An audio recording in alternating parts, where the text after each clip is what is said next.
Now we've got the Wait, lineup, Mr. Now we've got the lineup 4 hours, Mr. Sybil 4 hours, 4 hours. Mr. I have Sybil to 4 lay hours. out the factual details. I have to lay out the factual details. I will take it. That's why I will take it. Mr. Bhushan, you will also, Mr. 4 hours will be too long because we have 4 hours will be too long because we have to cut short. Laying out of factual details itself will take over an hour. Otherwise, my argument should not take more than 2.5 should not take hours. more than 2.5 hours. Cut it down to about 2 hours so that we'll cut it down to about 2 hours so that within 2 hours then you can supplement 2 hours then you can supplement it. First of all, Lord, I wish to say that this case which goes to the very root of our democracy.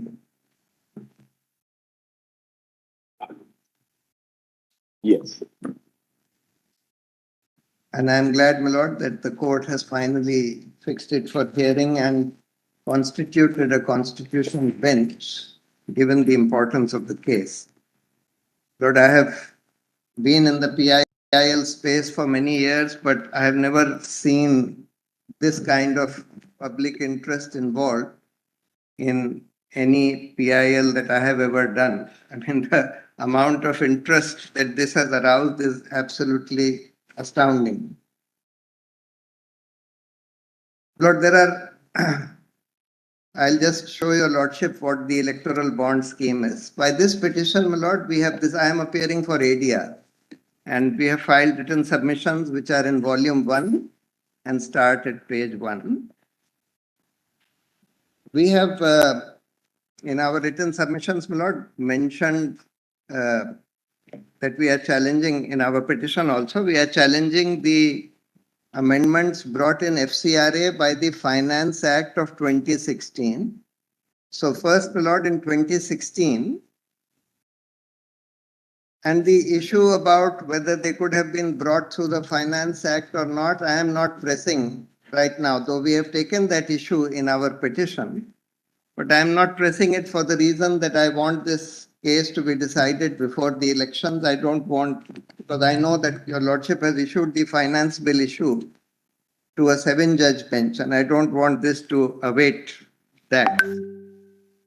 So I'm restricting myself to the other grounds of challenge. So first, my lord, we have challenged the amendments brought to the Foreign Contribution Regulation Act of 26 by the Finance Act of 2016. And in essence, my lord, those amendments were that prior to that amendment, we have actually in our written submissions, my lord, we have given a chart of the amendments. And the amendment regarding the FCRA is at page 10. I'm sorry, generally, my lord, we don't interrupt. But by a judicial order, my lords have been pleased to separate and detag the issue regarding FCRA. There is a judicial order passed by your lordships. No, my lord, Lord, he has started with that, my lord. Therefore, it's. I'm just pointing out what we have challenged in this petition. If your lordship just sees, in this petition, which is before your lordship today, we have challenged the amendments made to the FCRA also by way of the Finance Bill of 2016. And the amendment was that prior to that, the foreign contributions were prohibited to political parties and candidates and public servants. By this amendment, they have effectively permitted foreign contributions by saying that any contribution made by way of donation through a subsidiary of a foreign company which is registered in India will not be treated as a foreign source. So by this amendment, effectively, you have allowed, so for example, my lord, suppose, I'm just giving an example, a foreign company wanted to donate money to a political party.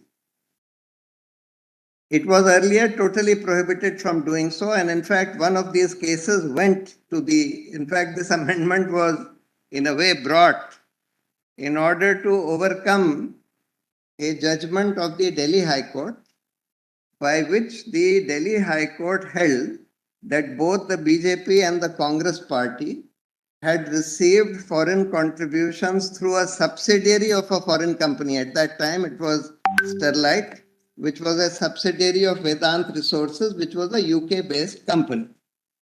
And they said that therefore appropriate action should be taken against these political parties. To overcome that, my lord, a retrospective amendment was brought through the Finance Act into FCRA by saying that if the donation is made by a subsidiary of a foreign company, in that case also that was a subsidiary, Sterlite was a subsidiary of Vedant Resources UK, then that will not be treated to be a foreign source.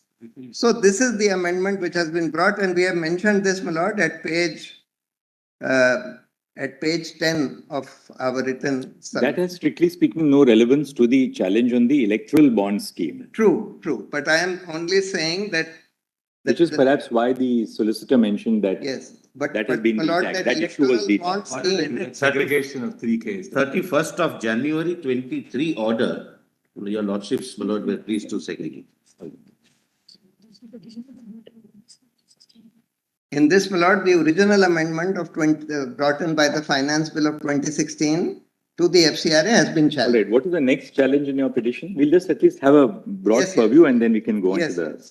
So the challenges are all in this chart, if your lordship just sees. Page 10. Page 7, volume 1, page 7, in our written submissions. Yes.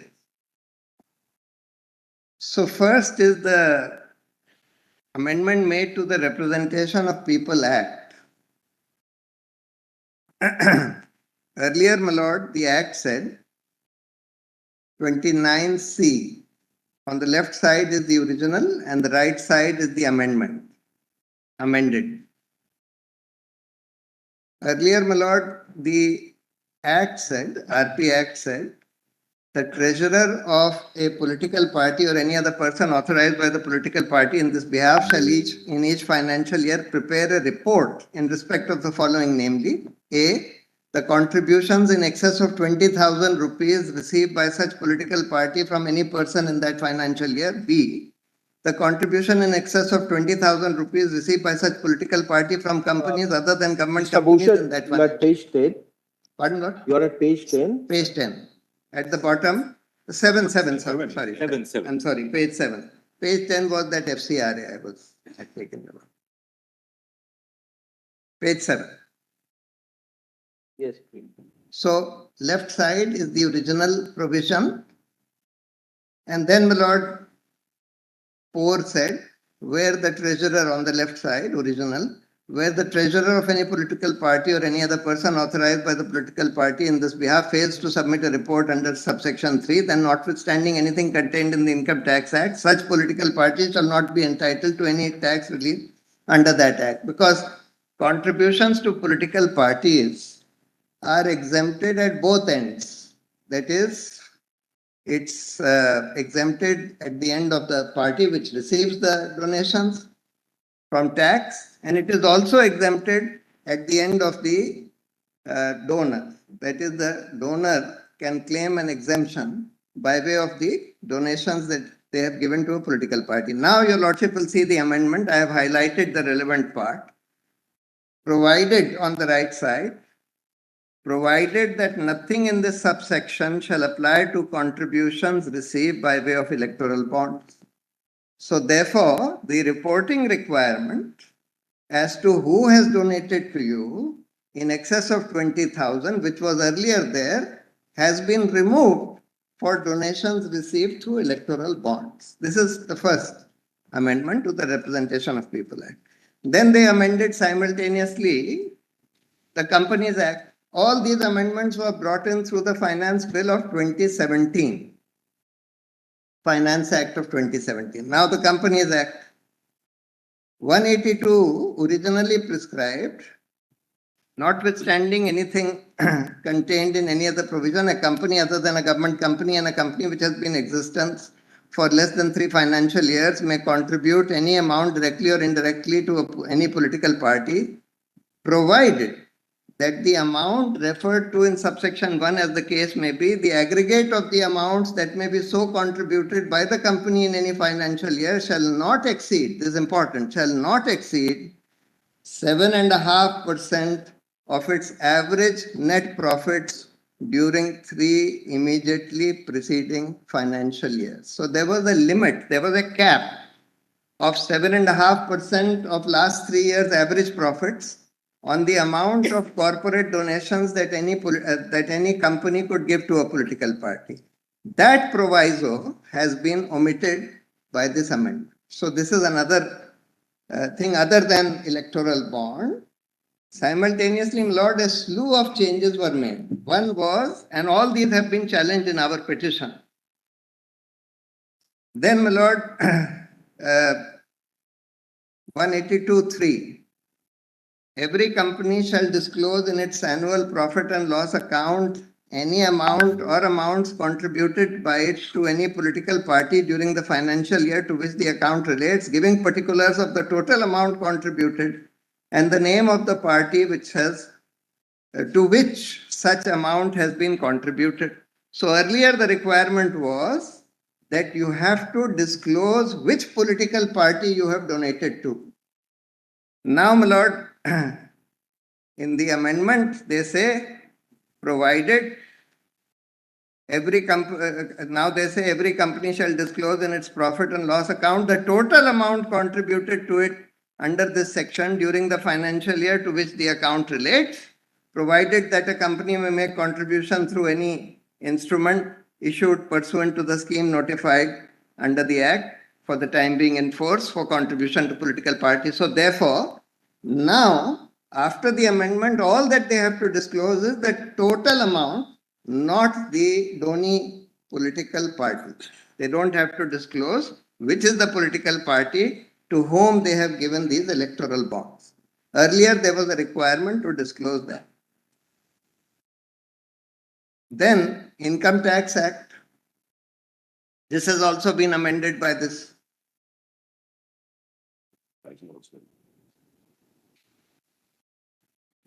I read it. Then, Lord, Income Tax Act. So earlier 13A said, any income of a political party which is chargeable under the head income from house property, income from other sources, or income by way of voluntary contributions received by a political party from any person shall not be included in the total income of the previous year of such political party. And then proviso said, provided that Yes. such political party keeps and maintains such books of account or other documents as would enable the assessing officer to properly deduce its income therefrom. B, in respect of each such voluntary contribution in excess of 10,000 rupees, such political party keeps and maintains a record of such contributions and names and addresses of the person who have made the contribution. So therefore, there was a requirement in the Income Tax Act that every political party should maintain accounts of where they have received the donations from, who has given them the donations. Now, by the amendment, it says, proviso says, provided that B, in respect of each such voluntary contribution, other than contribution by way of electoral bond, in excess of 10,000, such party keeps and maintains record of such contribution and the name, address, and address of the person who has made such contribution. So again, the requirement of keeping a record is omitted for electoral bonds. And then, my lord, D,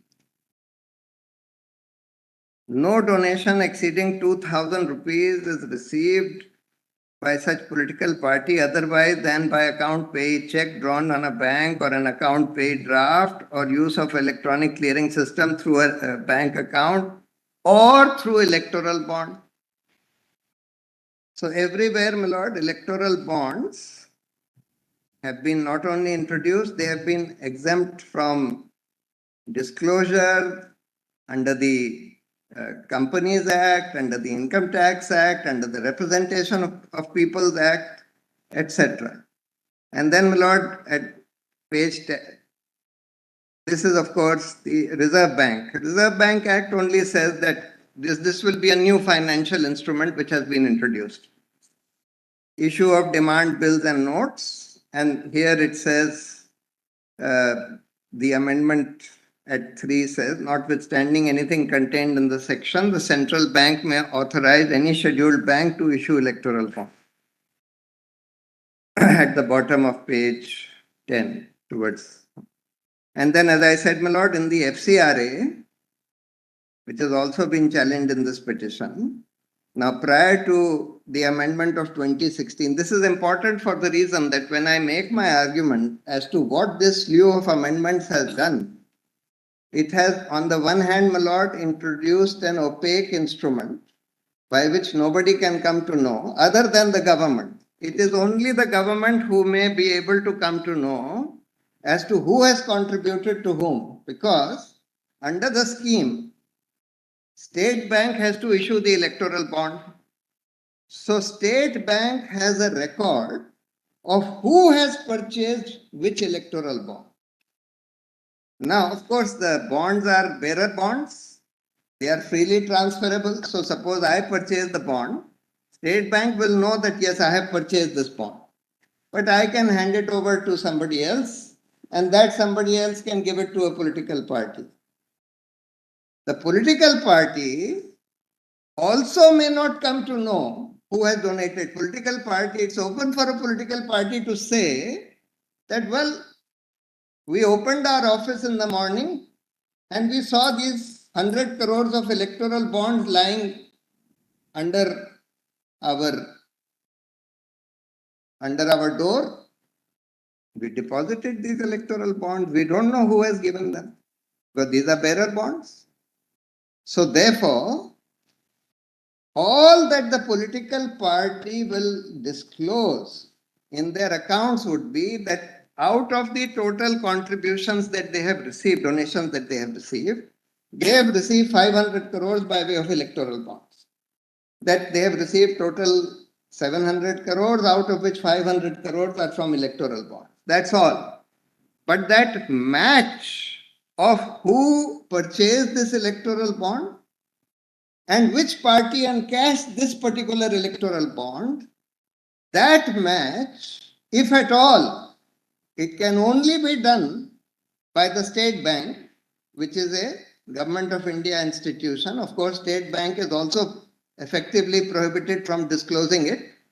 But the scheme says that if a law enforcement agency needs to know this, get this information, it may ask the State Bank to disclose this. So if at all, only a law enforcement agency, which are all essentially controlled by the government, or the government itself, because it controls the State Bank, can come to know only this much, that this particular bond was purchased by this company and this was encashed by this party.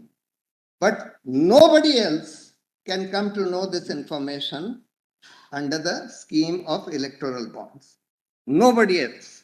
They are not even the Election Commission, because the only account that is submitted to the Election Commission by the political parties is that we receive so much by way of electoral bonds. They are not obliged to disclose who gave them. In fact, they may even say, we don't know who gave it. We opened our office, it was lying under the door, we encashed it. So therefore, they may even turn around and say that. In fact, there is an interim order of this court in this very case, by which this court said that all political parties should disclose the donors of these electoral bonds to the Election Commission pending the hearing of this case. There is an interim order to that effect. But when that information is finally seen, I dare say, my lord, that some of these political parties would have said, we don't know. We don't know.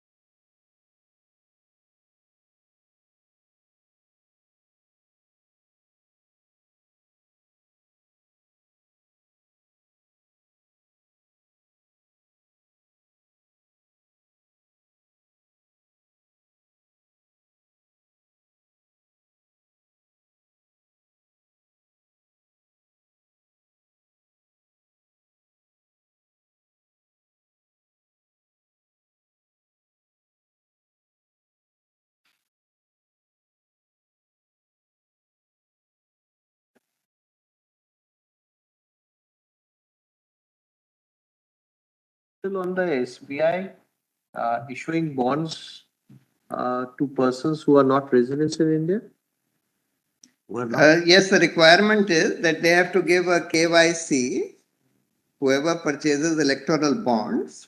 So the identity of the person who purchases the electoral bonds will be known to the State Bank of India. But because they have now opened the route by making this amendment that the limit of 7.5% of the annual profits has been totally removed. So even if you are a loss-making company, or even if you are a company which does no business, just a pure shell company, let's say, my lord, your lordship is aware that in that Adani SEBI matter, they are saying, SEBI is saying, we don't know whether these companies who have invested in the Adani companies from Mauritius and from these tax havens, whether they are in fact owned by Adani or not, or whether they are related to Adani or not. Now it is open to any of these companies to set up a subsidiary in India and donate to any political party of their choice any amount, even if it's a pure shell company, which means no business, no profits, just an amount is received from its parent company, which is registered in a tax haven, and that amount is given to a political party. So one of my arguments, my lord, I have three main arguments which I am going to argue before your lordship against these electoral bonds. The first is that it defeats the people's right to be informed about the sources of funding of political parties, which in my respectful submission and in the light of several judgments of this court is a fundamental right of citizens under Article 19(1)(a). That's the first argument. Because right to information has been held to be a fundamental right under Article 19(1)(a). In fact, in that ADR judgment and then in the follow-up PUCL judgment, this court said that every citizen has a fundamental right to know about the assets and liabilities of every candidate, about the criminal antecedents. And when that was sought to be overcome by means of an amendment, that amendment was struck down on this precise ground. Right. That's the first submission. What is the second? That's the first. Second is that this opaque instrument, anonymous instrument, in fact promotes corruption in the country because there is good reason to believe, and I'll show my lord why, that these bonds are being given by way of kickbacks. Kickbacks to parties in power. Almost all the bonds have been received only by parties in power. More than 50% have been received only by the ruling party at the center. And the rest have been received only by the ruling party in the states. Virtually nothing, not even 1%, has been received by opposition parties which are not ruling in the center or at the states. And virtually all the bonds have been purchased by corporates, by companies, because they are almost all of denomination of 1 crore and above. 95% are in the denomination of 1 crore. 1 crore. Therefore, my lord, and you have simultaneously amended you have removed the cap on corporate donations and amended FCRA. All right, there's a second submission. That's the second submission. The third submission is, my lord, that it disturbs and indeed destroys democracy in this country because it does not allow a level playing field between political parties which are ruling versus political parties which are in opposition, or between political parties and independent candidates. It will have, in fact, my lord, just to give your lordship a small figure, in the last 5 years, of which since the electoral bonds were introduced, 2017 they were introduced, 17, 18 to 21, 22, 5 years? 5 years. The contribution to political parties by way of electoral bonds has far exceeded any other method of contributing to political parties.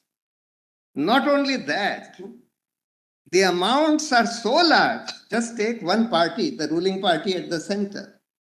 The contributions by way of electoral bonds to just this one party ruling at the center is more than 5,000 crores in just a period of less than 5 years. Now just look at that figure. The limit for spending on each candidate fixed by the legislature is less than 1 crore per Lok Sabha constituency, less than 1 crore. If you set up candidates in all the constituencies in the country, the total amount that can be spent by the candidates of any political party is less than 500 crores in a Lok Sabha election. In just these 5 years, one party which has received the bulk of the political funding by way of electoral bonds is getting more than 10 times the maximum permissible expenditure on elections by its candidates. More than 10 times. So just see, my lord, what this is doing to our democracy.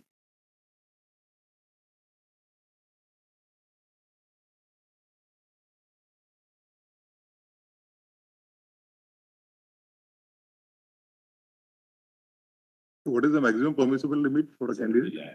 70 lakhs or so. Parliamentary constituency. 70 lakhs. Of course, my lord, this limit is not adhered to. We all know that, because candidates are spending 10 times, sometimes 100 times the amount in cash. Now, Election Commission says, though it's a corrupt practice, spending more than the limit is a corrupt practice, but Election Commission says, look, we can't catch them. Everybody knows that many candidates are spending many times by cash. One of the arguments in this for introducing electoral bonds was, the stated argument of the government was that, well, this goes through the bank. These electoral bonds can only be purchased through bank transactions by check draft or direct transfer. Therefore, it will reduce cash. That was their argument. But I think very simple. If you wanted to curb the role of cash in elections, all that you had to do was to pass a simple amendment saying no political party or candidate shall be allowed to spend or take any money through non-banking channels. Everything will have to go through banking channels. And if you do that, it will be a corrupt practice. Suppose such an amendment, when this note ban was brought, Lord, one of the objectives given, stated objectives of the government was that we want to make a cashless economy, because we want the role of cash to be reduced.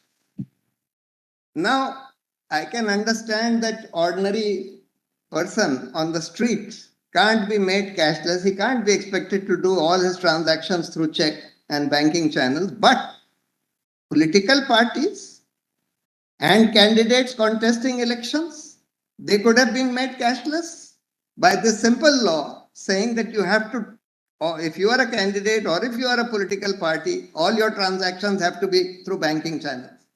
But that was not done. All right, now, Mr. Bhushan, let's do this. Let's look at the scheme of the electoral bond. Yes. And then you can make your submission. Because Yes. we've seen the amendments which have been made. I fought the election in 2014 and it was 70. Today, whether it's 95 or 75 for a parliamentary constituency. How much? 95? 95 or 75, depending on the state. For example, Andhra Pradesh is 95, Arunachal is 75. And for state elections, it's 40 and 28. That's out of, when you, do you have to maintain a separate account for all this? Open it? Yes. Every candidate has. Every day, Malaj, we have to submit what we have spent every day. Every candidate as well as every political party. Yeah, they do. Yes.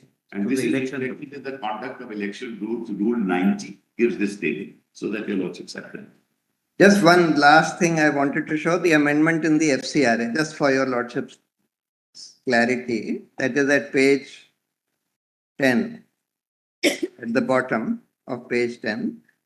So earlier, my lord, foreign source included. 3 is a foreign company. And by this amendment, at page 11, my lord, it said, proviso at the bottom of that highlighted part, provided that where the nominal value of the share capital is within the limit specified under FEMA or rules or regulations made thereunder, then, notwithstanding the nominal value of the share capital of a company being more than 1/2 of such value at the time of making the contribution, such company shall not be a foreign source. So if you are a subsidiary of a foreign company and you own even 100% of the shares of your subsidiary, provided it is within FEMA, it's not regarded as a foreign source. So even the subsidiary of a foreign company can now donate to political parties. That's why this is important. Actually, this was a whole slew of amendments brought almost together, 2016 and 2017. It's a bouquet. And by this bouquet, because that limit has also been removed, therefore, my lord, it's allowing shell companies also to donate.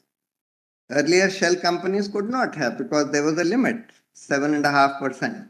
Now, shell companies can also donate. You can set up, you have a foreign company which is in a tax haven. You set up a subsidiary here as a shell company, and through that you buy electoral bonds and donate to a political party, and nobody comes to know that a foreign company is now financing this political party, or these companies are financing this particular political party, etc. Now, my lord, we have mentioned the salient features of the scheme here at the bottom of page 11, but I can show your lordship the scheme itself, which is in volume 4, page 118.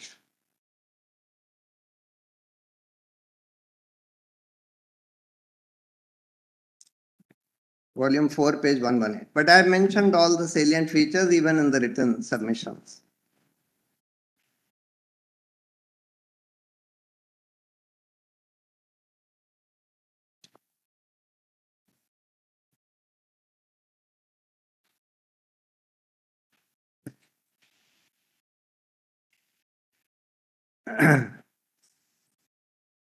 Electoral bond means a bond.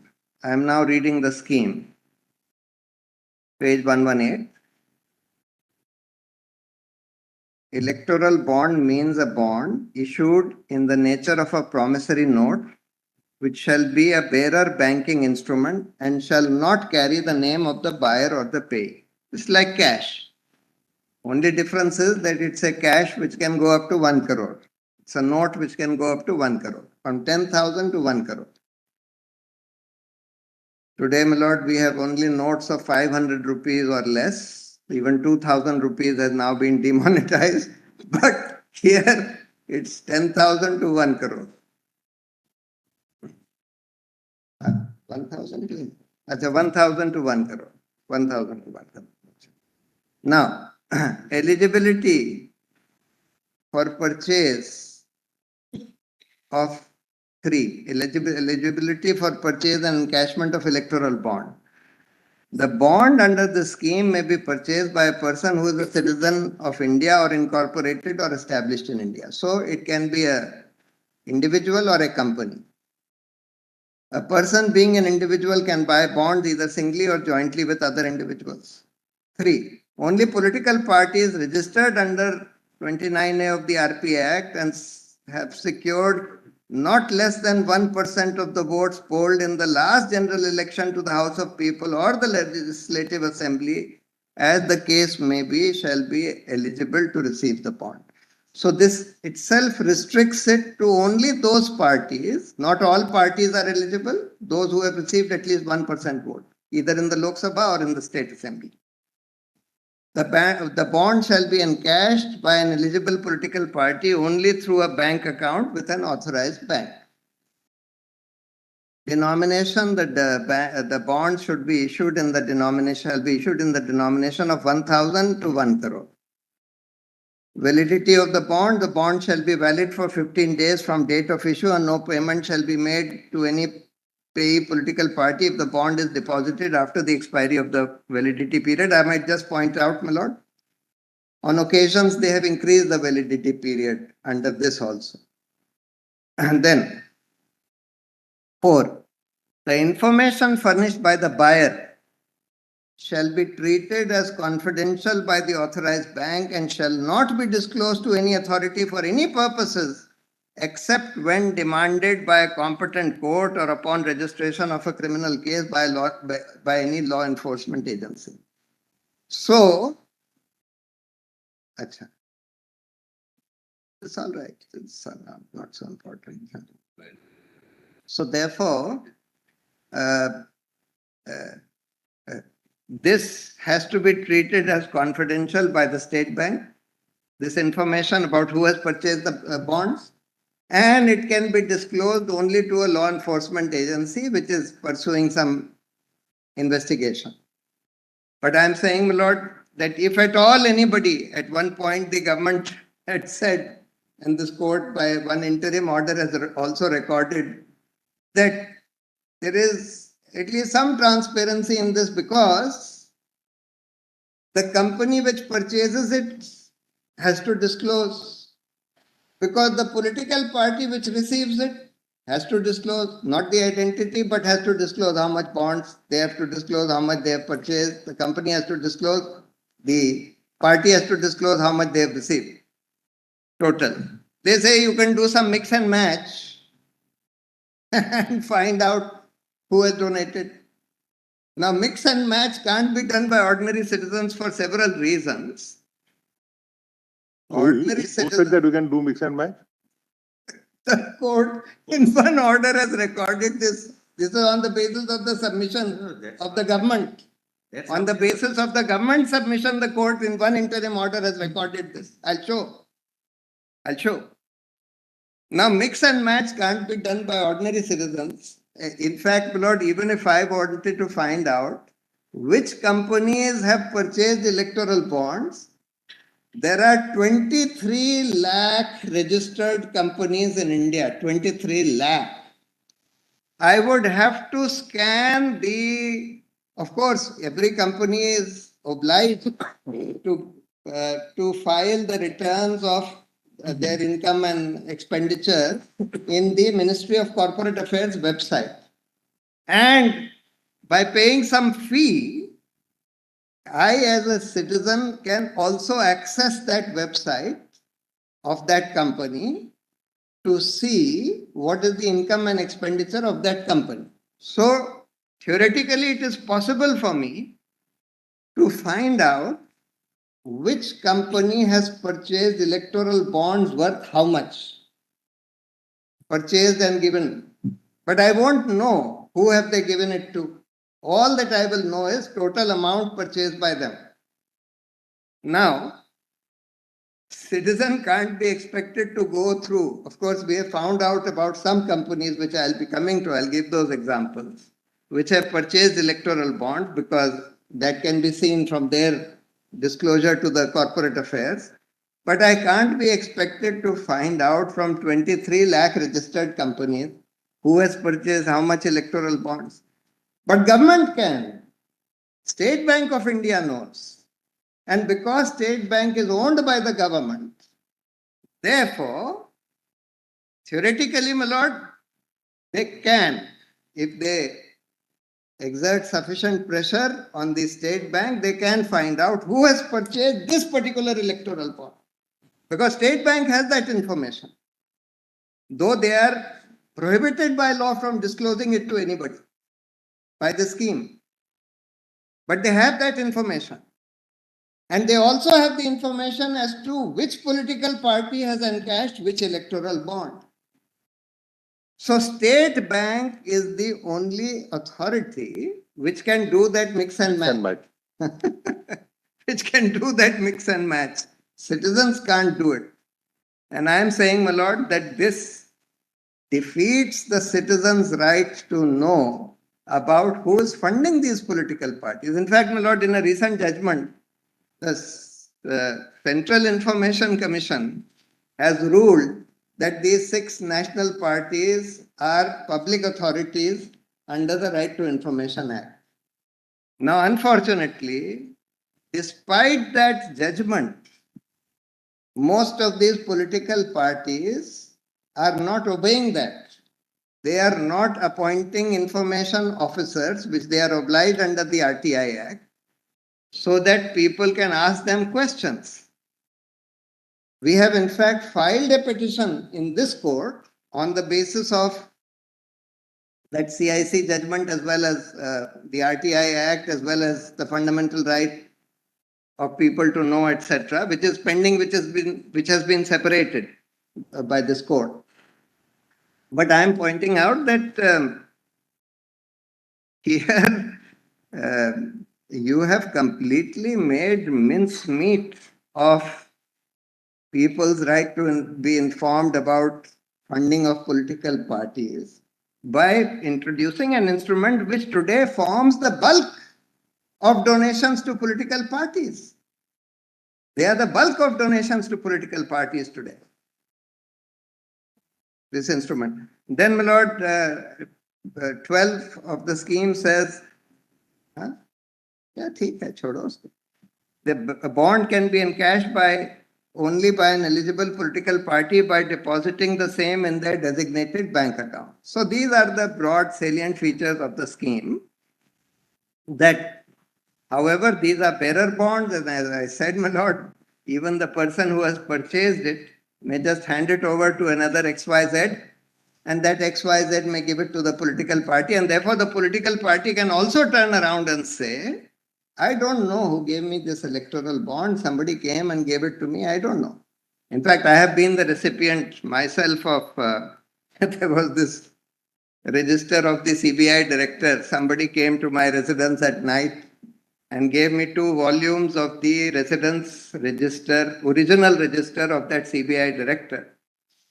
And actually, I didn't know who is that person. There were these 2 people who came and gave it to me. But when I looked at the register, I could make out that this has to be original. Nobody can fabricate these kind of details. The time, date, car number, persons, and so on, visiting the CBI director. And on the basis of that, this court then ordered an SIT to be constituted because he was being visited by several people who were being investigated by the CBI at that point of time. But I'm saying that sometimes I get information from people whom I don't know. But I know that this is authentic information because I can make out by looking at it that this has to be authentic. In that case, my lord, initially the court asked me to disclose who gave you the register. So this was a petition by CPIL. We held a meeting of CPIL and we decided that, of course, I didn't even know, but we decided to take a principled stand that whistleblower has given it and we can't disclose the name of the whistleblower. So I'm saying that a political party can easily turn around and say, we don't know who has given it. Somebody left it. Because this is a bearer bond. Now, my lord, coming back to the submissions. So I have stated the salient features. In this, there are 1 or 2 other things also.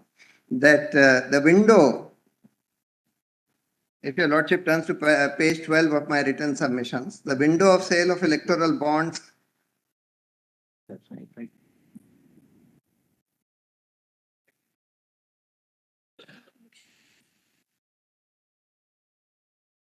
Can you come to the 3 points to your? Yes, yes, I'm coming, You Lord. have seen the scheme now. Yeah, Let's go right. straight to your submission. Right, right. And now, my lord, coming to my submissions, they start at page, first, your lordship may see the previous orders of this case, which I have quoted at page 15. Pa-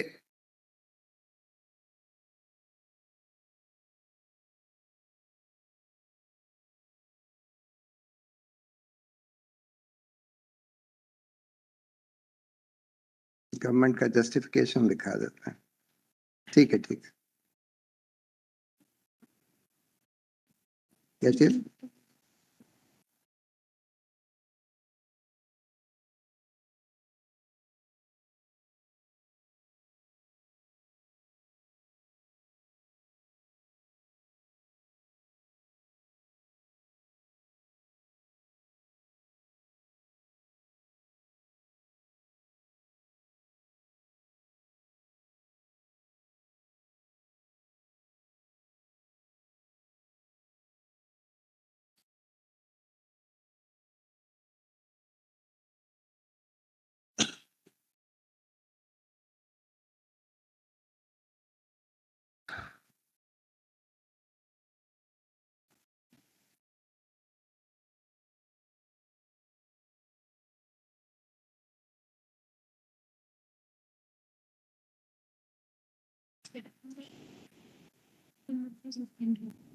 ठीक है चल रही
I just wanted to read the justification given by the government for these electoral bonds.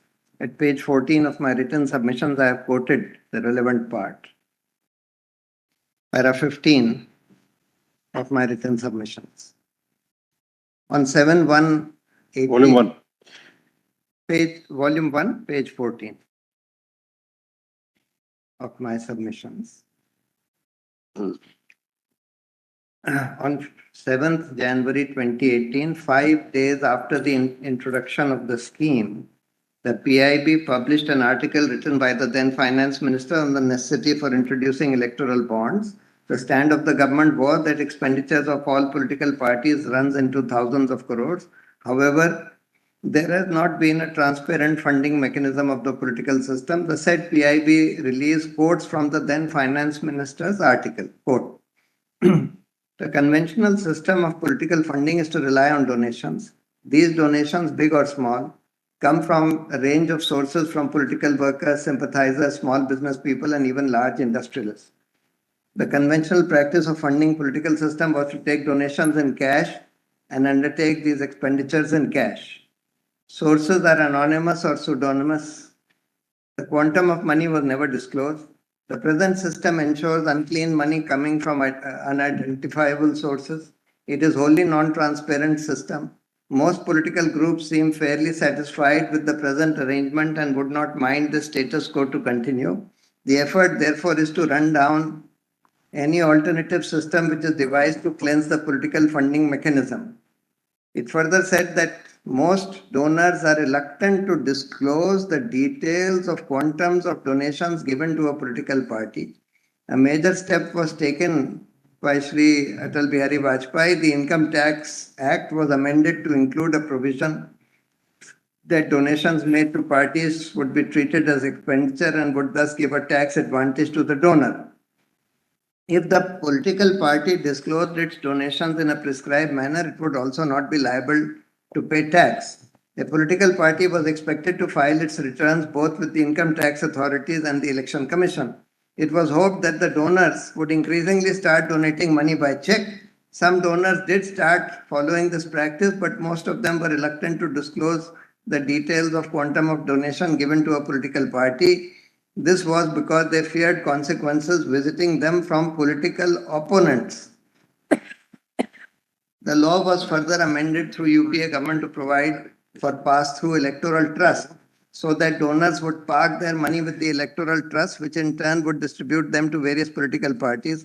Both these reforms taken together resulted in only a small fraction of the donations coming in the form of checks.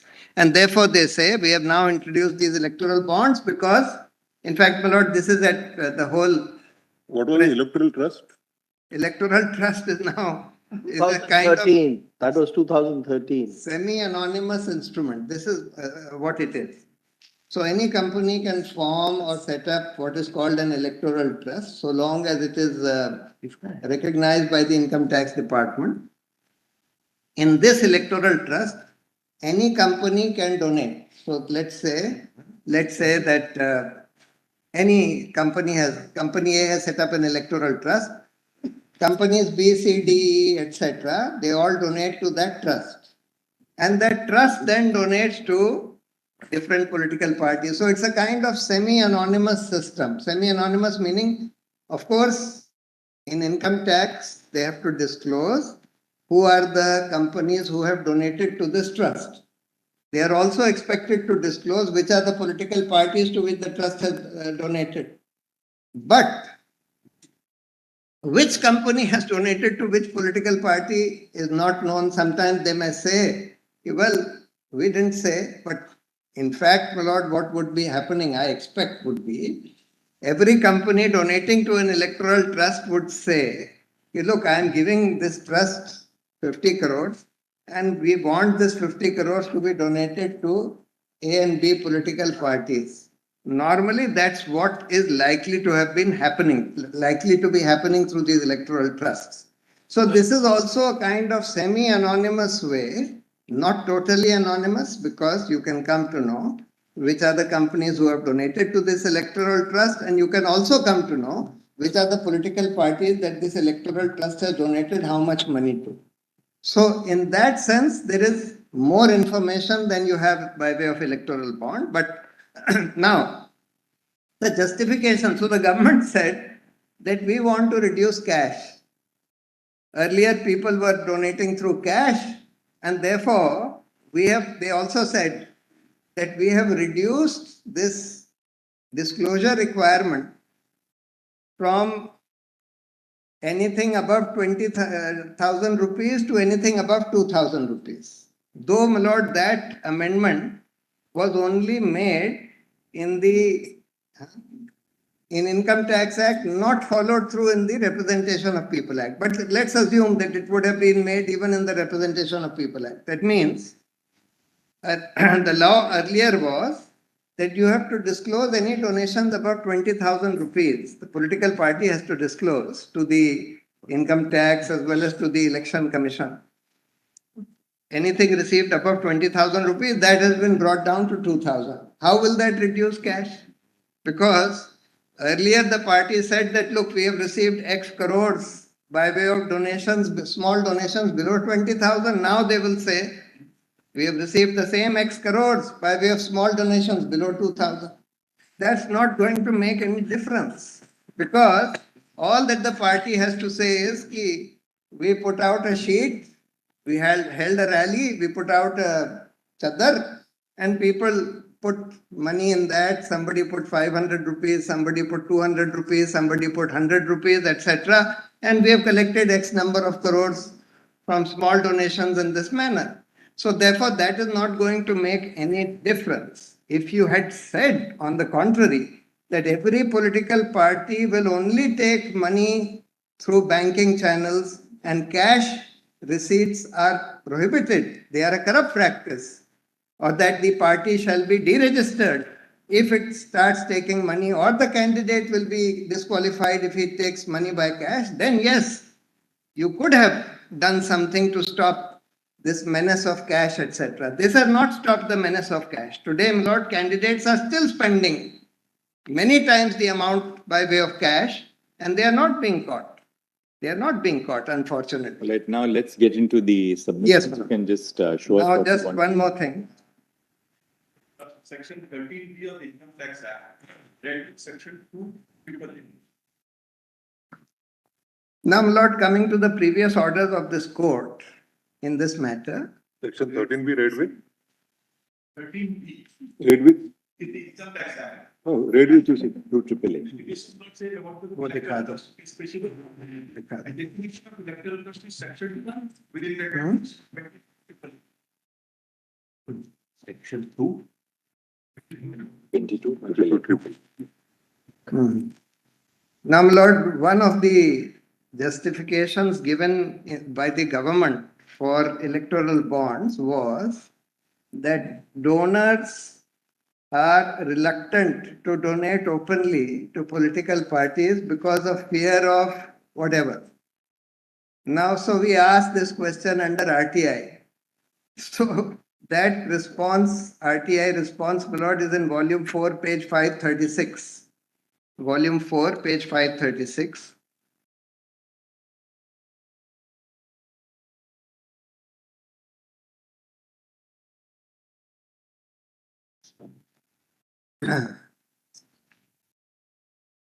They say, 2. SO and CPIO Budget Division gave their inputs in respect of Electoral Bond Scheme 2018 pertaining to pre-budget division subsequent to 7/6/2017, the date of assigning the job to the budget division as follows. As regards point A and B, no representation or petition or communication has been received from the donors regarding the need for maintaining confidentiality of the identity while making donations to political parties. This So may clear- not, this. Yeah, this may not be really very relevant, This actually. may not be No, I relevant know because it's already, they already know it's confidentiality is in a way maintained under the. No, so that justification given by the, I'm only showing this to show that one of the justifications given by the government for introducing the electoral bond scheme was They said that, look, we are introducing this anonymous instrument of funding political parties because donors are reluctant to disclose who they are funding to. So we asked this question, was any representation received from any donor whatsoever that, look, No, but you don't have to have a representation from a donor to perceive that reluctance. I mean, we're just trying to analyze, RTI response really will not carry your submission any further. no, I'm But- saying that government should have some There's an basis. assumption that, look, if you That's- disclose the name of the donor, there'll be other political parties who will know that you have contributed to this political party, and therefore they might be subject to, suppose a donor is carrying on business in the state. If the name of the donor is made available to all the political parties, the rival political parties will say, well, or especially if you are making a contribution to a party which is not in power. Only fear would be from the party. That's the logic. Whether it's valid or not is what we have to decide. Correct. Now, Your Lordship may come back to my written submission. I just want to Prashant show. Bhushan, you're on, the first argument was right to information under 19. I'm coming to that. I just wanted to lay out the few other Now factual let's details. look at the material what you are supporting. Interim orders, my lord, two things. Yes, Interim let's see the orders, interim orders. Ah. Where are they? page 15, bottom, Volume? volume 1. Okay, in my written submission itself. All right. I've quoted it. And I've given the name of the convenience compilation for the original.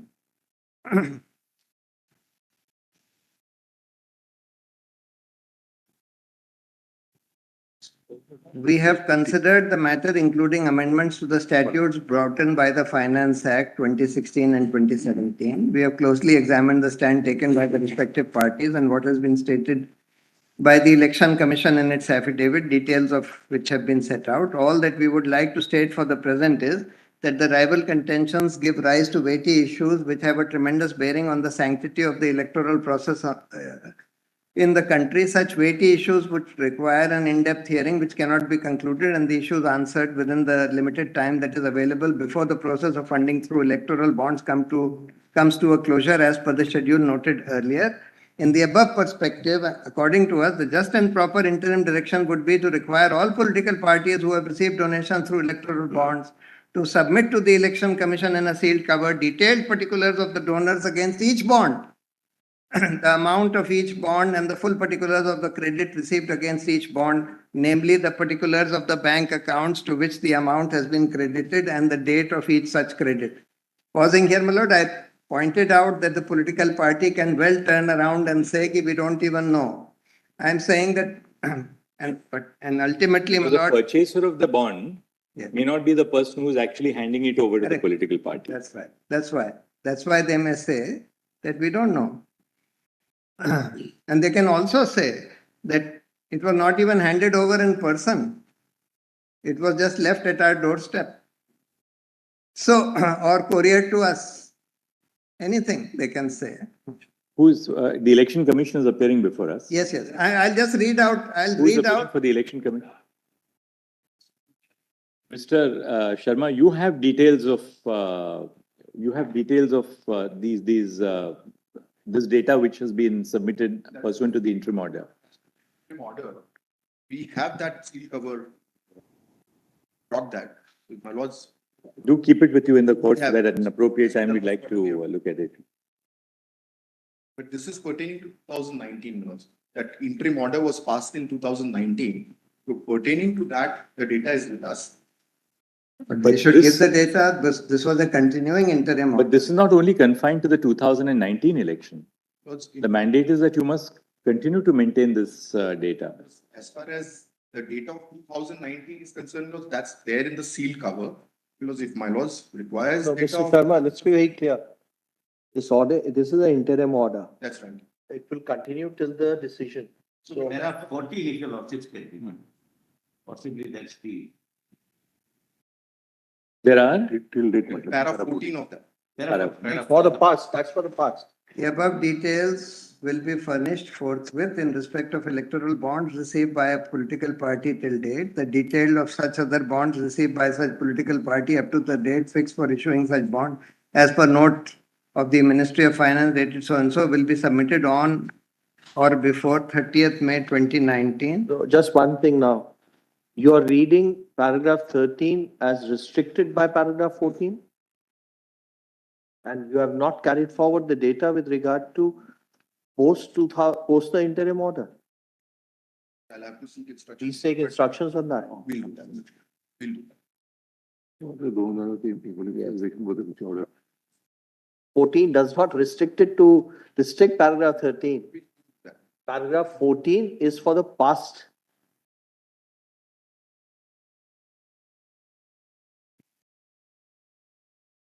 Paragraph 13 is from that period onwards. Because I'll take instructions. What paragraph 14 says is that in respect of the past period, the data will be submitted forthwith. But para 13 is a continuing direction. This is not only confined to the 2019 election. And I'll seek instruction because I'll be. Then, my lord, the next order at para 20, which I have quoted, is that mix and match thing. I said this honorable court in its interim order dated 26/3, subsequent interim order, however, based on the government's claims while rejecting the petitioner's prayer for interim stay, had noted the financial statements of companies registered under the Companies Act, which are filed with the Registrar of Companies, are accessible online on the website of the ministry for anyone. They can also be obtained in physical form from the Registrar of Companies upon payment of prescribed fee.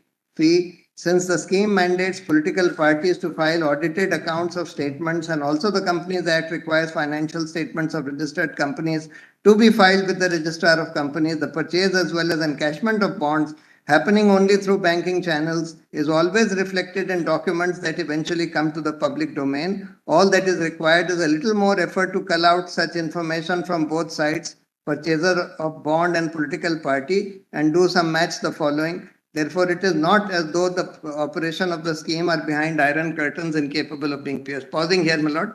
This is not correct because you can't. Citizen can't do this match the following, etc. Because the company does not disclose who they have given the bond to. Company only discloses the total bonds purchased. The political parties only discloses the total bonds received. So you can't, no citizen can match. Only the state bank, State Bank and any law enforcement agency which asks such information from the State Bank. Strictly speaking, only that. Otherwise, citizens certainly can't. It completely defeats the citizens' rights. Now, my lord, I just want to read out the objections of the Election Commission. Para 25. When this bond scheme was introduced, the Election Commission as well as the Reserve Bank strongly objected to it.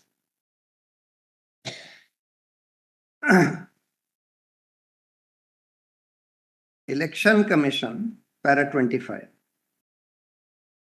In its letter, and we have given the pages of the primary documents from volume 4 of the compilation. I am in the interest of conserving time, I am just reading these relevant parts.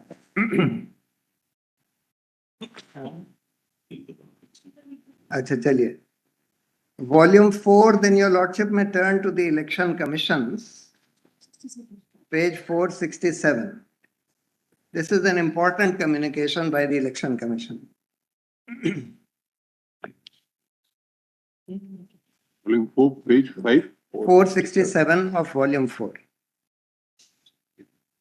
That's document number 37, document number 37.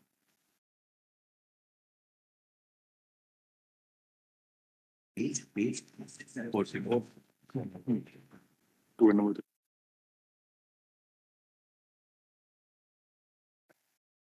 the Finance Act 2017. Sir, I am directed to draw your attention to Finance Act 2017, which has introduced certain amendments to the Income Tax Act, Representation of People Act, Companies Act, and will have serious impact on transparency aspect of political finance funding of political parties. And then they mention the amendments, etc. And then they say,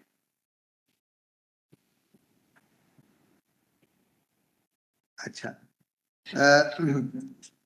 2.2. It is evident from the amendment that has been made that any donation received by a political party through an electoral bond has been taken out of the ambit of reporting under the contribution report prescribed under Section 29C of the RP Act, and therefore this is a retrograde step as far as transparency of donations is concerned, and the proviso needs to be withdrawn. Moreover, in a situation where contributions received through electoral bonds are not reported on perusal of the contribution reports of political parties, it cannot be ascertained whether the political party has taken any donation in violation of the provisions of 29B of the RP Act, which prohibits political parties from taking donations from government, companies, and foreign sources. Income Tax Act. An amendment has been made to Section 13A of the Income Tax Act, whereby no donation exceeds 2,000 rupees can be received by a political party other than by account, pay, check, etc. However, the limit for anonymous donations by a political party still remains at 20,000 in Section 29C of the RP Act. The RP Act needs to be amended to reduce the limit of anonymous cash donations to 20,000 so as to bring these two acts in consonance to each other. Pausing here, my lord, it makes no difference in my respectful submission, because the political party earlier said that we have received X crores from 20,000 or less. Now they'll say we have received the same X crores from 2,000 or less. If they don't want to disclose those cash donations, they don't have to. So it's not going to make any substantial difference whether the limit is 20,000 or 2,000. Then, my lord, Companies Act. Certain amendments have been proposed to Section 182 of the Companies Act, where the first proviso has been omitted, and consequently the limit of 7.5% of the average net profits in the preceding 3 financial years on contributions by companies has been removed from the statute. This opens up the possibility of shell companies being set up for the sole purpose of making donations to political parties with no other business of consequence having disbursable profits. So the Election Commission had pointed this out, that look, you are doing this, but this will open up the gates to shell companies being used to donate money to political parties. The second amendment in 182(3) abolishes the provision that firms must declare their political contributions in their profit and loss account, as this requirement is now reduced to only showing the total amount under this head, which would again compromise transparency. In view of the position explained above, I am directed to state that the amendments made in RP Act, Companies Act, introduced by the Finance Act, referred to in para so and so, may be reconsidered so as to provide a transparent reporting of contributions received by political parties through electoral bonds. And a provision should be made in the Companies Act to declare party-wise contributions made by companies in the profit and loss account, so that transparency in the fundraising by political parties is maintained. With respect to para 4.1, the Commission has expressed its apprehension that the abolition of relevant provision of 182 would lead to increase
I was just reading the last paragraph of that EC's letter, para 6 at page 469.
Yes, Lord, I was just reading the last part of that EC's letter. The last part is at page 469, last paragraph, para 6. With respect to para 4.1, the Commission has expressed its apprehension that the abolition of the relevant provision of Section 182 would lead to increased use of black money for political funding through shell companies. As I said, my lord, what could be happening is that, let's say, I mean, one of the allegations in that Adani matter is that the money which was siphoned out by over invoicing to companies which are registered in tax havens were thereafter funneled into these companies. Now, suppose, my lord, that money is now funneled through a subsidiary to political parties. That's really black money. It's really black money and, in a way, foreign money, which is coming to political parties through these shell companies which have been set up as subsidiaries. Now, Mr. Bhushan, we go straight to your formulation now. Yes, yes. I think we've Just- seen the just one- scheme, we've seen the One RBI, RTI reply. RBI reply perhaps to make sure so that they now can formulate. So then we can go to Mr. Sabili. Now, just, my lord, just the RBI letter and the government's reply under on this. They Show us said, that. Just no, take government us to- said, not RTI. Government in Parliament said, Let us see that. yes, page 489, Volume 4. volume 4, page 489. They were asked whether you have received any concern from the Election Commission, and they said no. Page 489. Will the Minister of Finance please be pleased to state, question D, whether it is a fact that the Election Commission has raised concerns on the issue of electoral bonds? If so, details as well as reasons thereof. Now see the answer to question D at page 490. The government has not received any concerns from the Election Commission on the issue of electoral bonds. I mean, they treat this so casually. You can just say whatever you want and get away with it. And the RBI's objection is at page 437. Which is that government has not received it.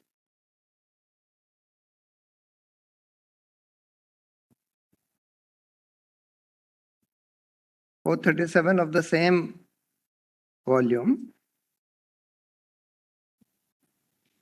Document number 29.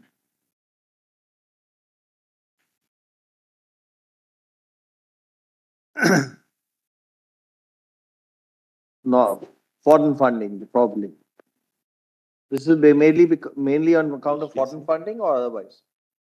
No, this is 30th January 2017, letter by the RBI, What page is that, Mr. page Bhushan? 437 of volume 4. Document 37, what's that? Yeah. 29. 29. 29. This only talks about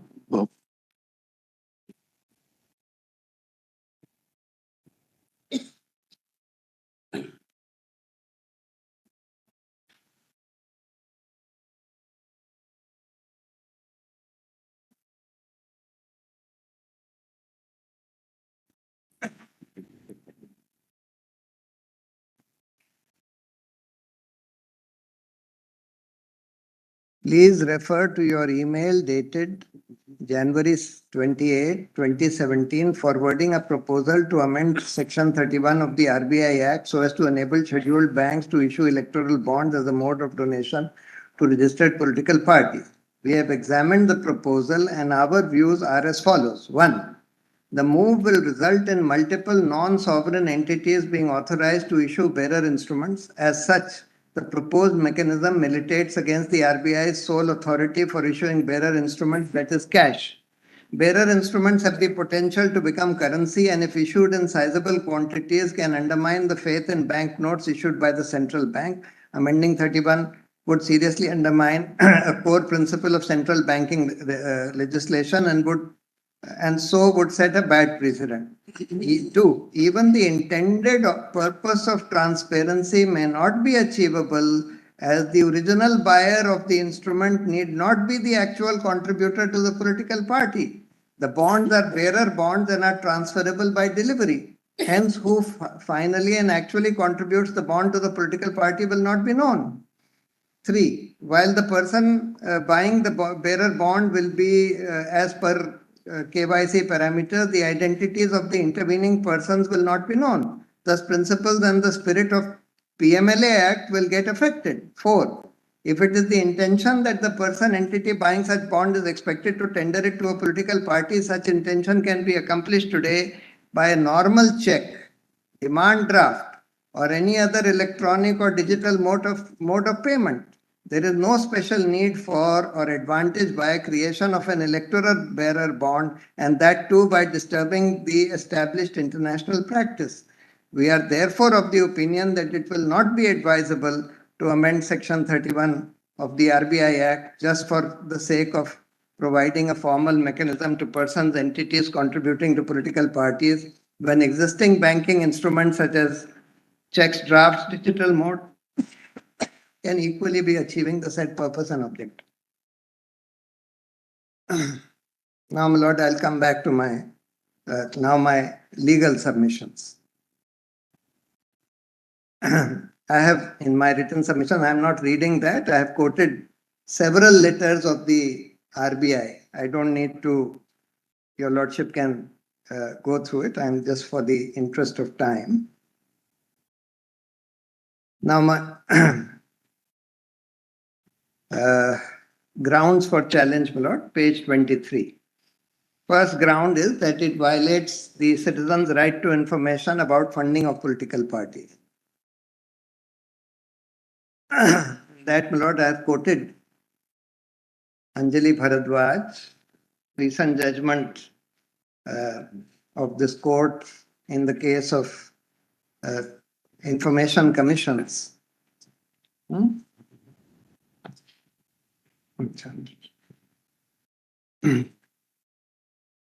First, my lord, para 39. The right to information has been held to be part of the fundamental right of freedom of speech and expression in terms of 19(1)(a) and 21 of the Constitution.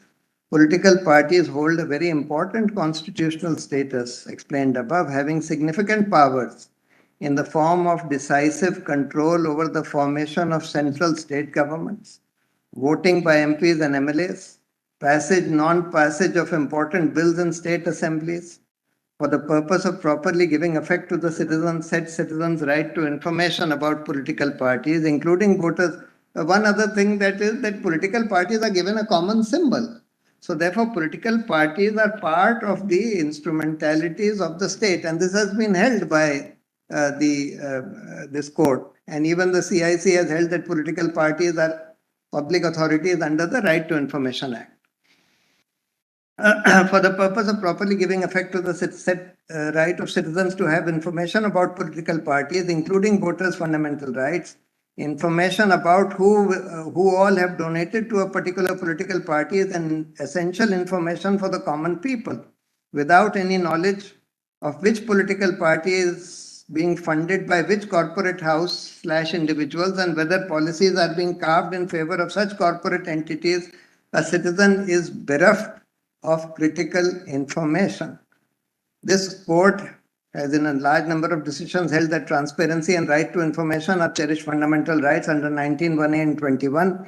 In Anjali Bharadwaj, just one short quote, much before the enactment of the RTI Act, which came to the statute book in 2005, this court repeatedly emphasized people's right to information to be a facet of 19(1)(a) of the Constitution. It has been held that the right to information is a fundamental right and flows from 19(1)(a), which guarantees the right to speech. This right has also been traced to Article 21, which concerns about right to life and liberty. There are umpteen number of judgments declaring that transparency is a key for functioning of a healthy democracy.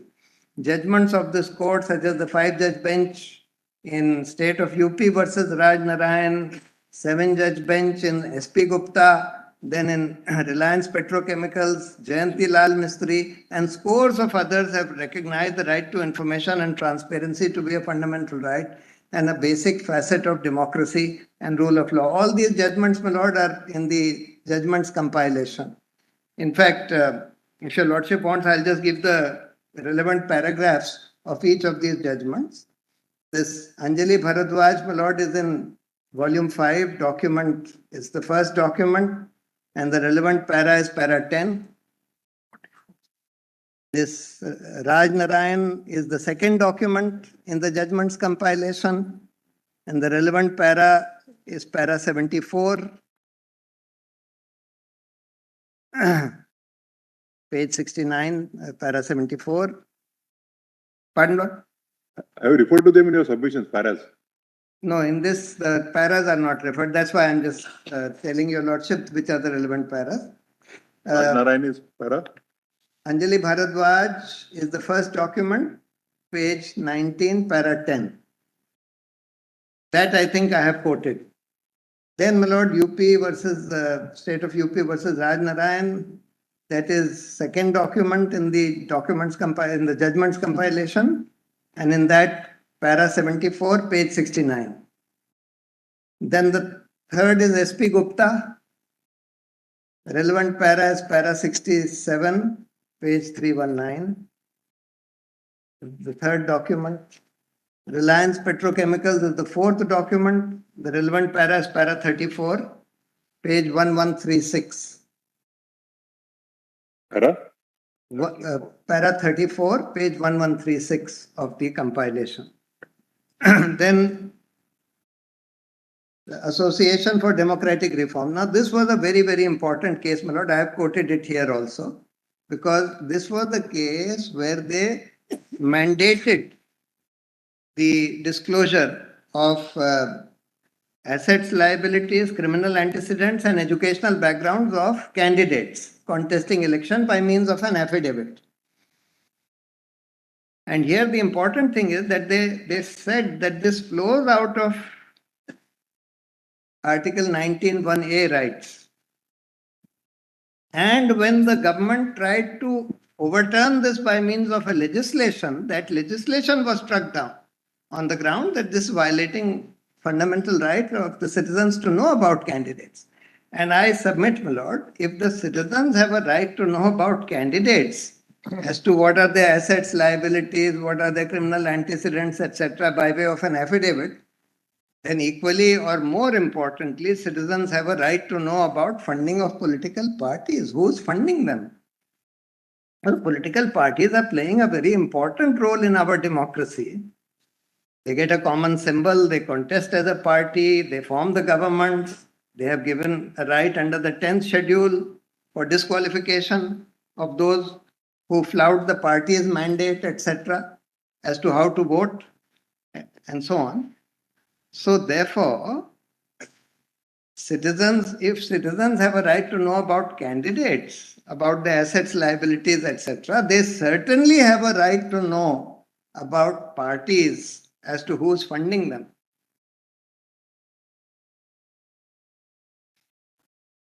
And then, my lord, I have given the relevant quote from this ADR. Para 42. At page of my written submission, page 20. Para 42. Yes, para 42.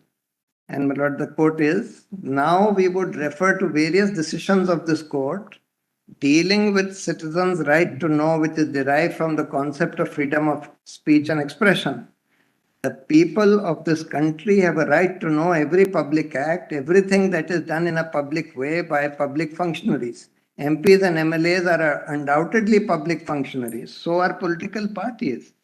The public education is essential for functioning of the process of popular government and to assist the discovery of truth and strengthening the capacity of an individual in participating in the decision-making process. The decision-making process of a voter would include his right to know about public functionaries who are required to be elected by him, equally about political parties also. In state of UP versus Raj Narayan, the Constitution bench considered a question whether privilege can be claimed by the government of UP under 123 of the Evidence Act in respect of what has been described as the blue book summoned from the government of UP and certain documents summoned from the SP.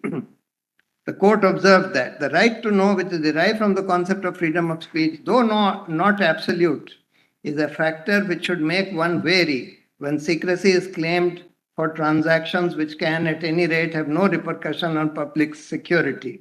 The court pertinently observed as under, in a government of responsibility like ours, where all the agents of the public must be responsible for their conduct, there can be but few secrets. The people of this country have a right to know every public act, everything done that is done in a public way by their public functionaries. They are entitled to know the particulars of every public transaction in all its bearing. From the aforesaid paragraph, it can be deduced that members of a democratic society should be sufficiently informed so that they may influence intelligently the decisions which affect themselves, and this would include their decisions of casting votes in favor of a particular candidate. If there is disclosure by a candidate as sought for, then it would strengthen the voters in taking appropriate decisions of casting their votes. To sum up, the legal and constitutional position which emerges can be stated that to maintain the purity of elections and in particular to bring transparency in the process of election, the Commission can ask the candidates about the expenditure incurred by the political parties, and this transparency is in the process of election would include transparency of a candidate who seeks election or re-election.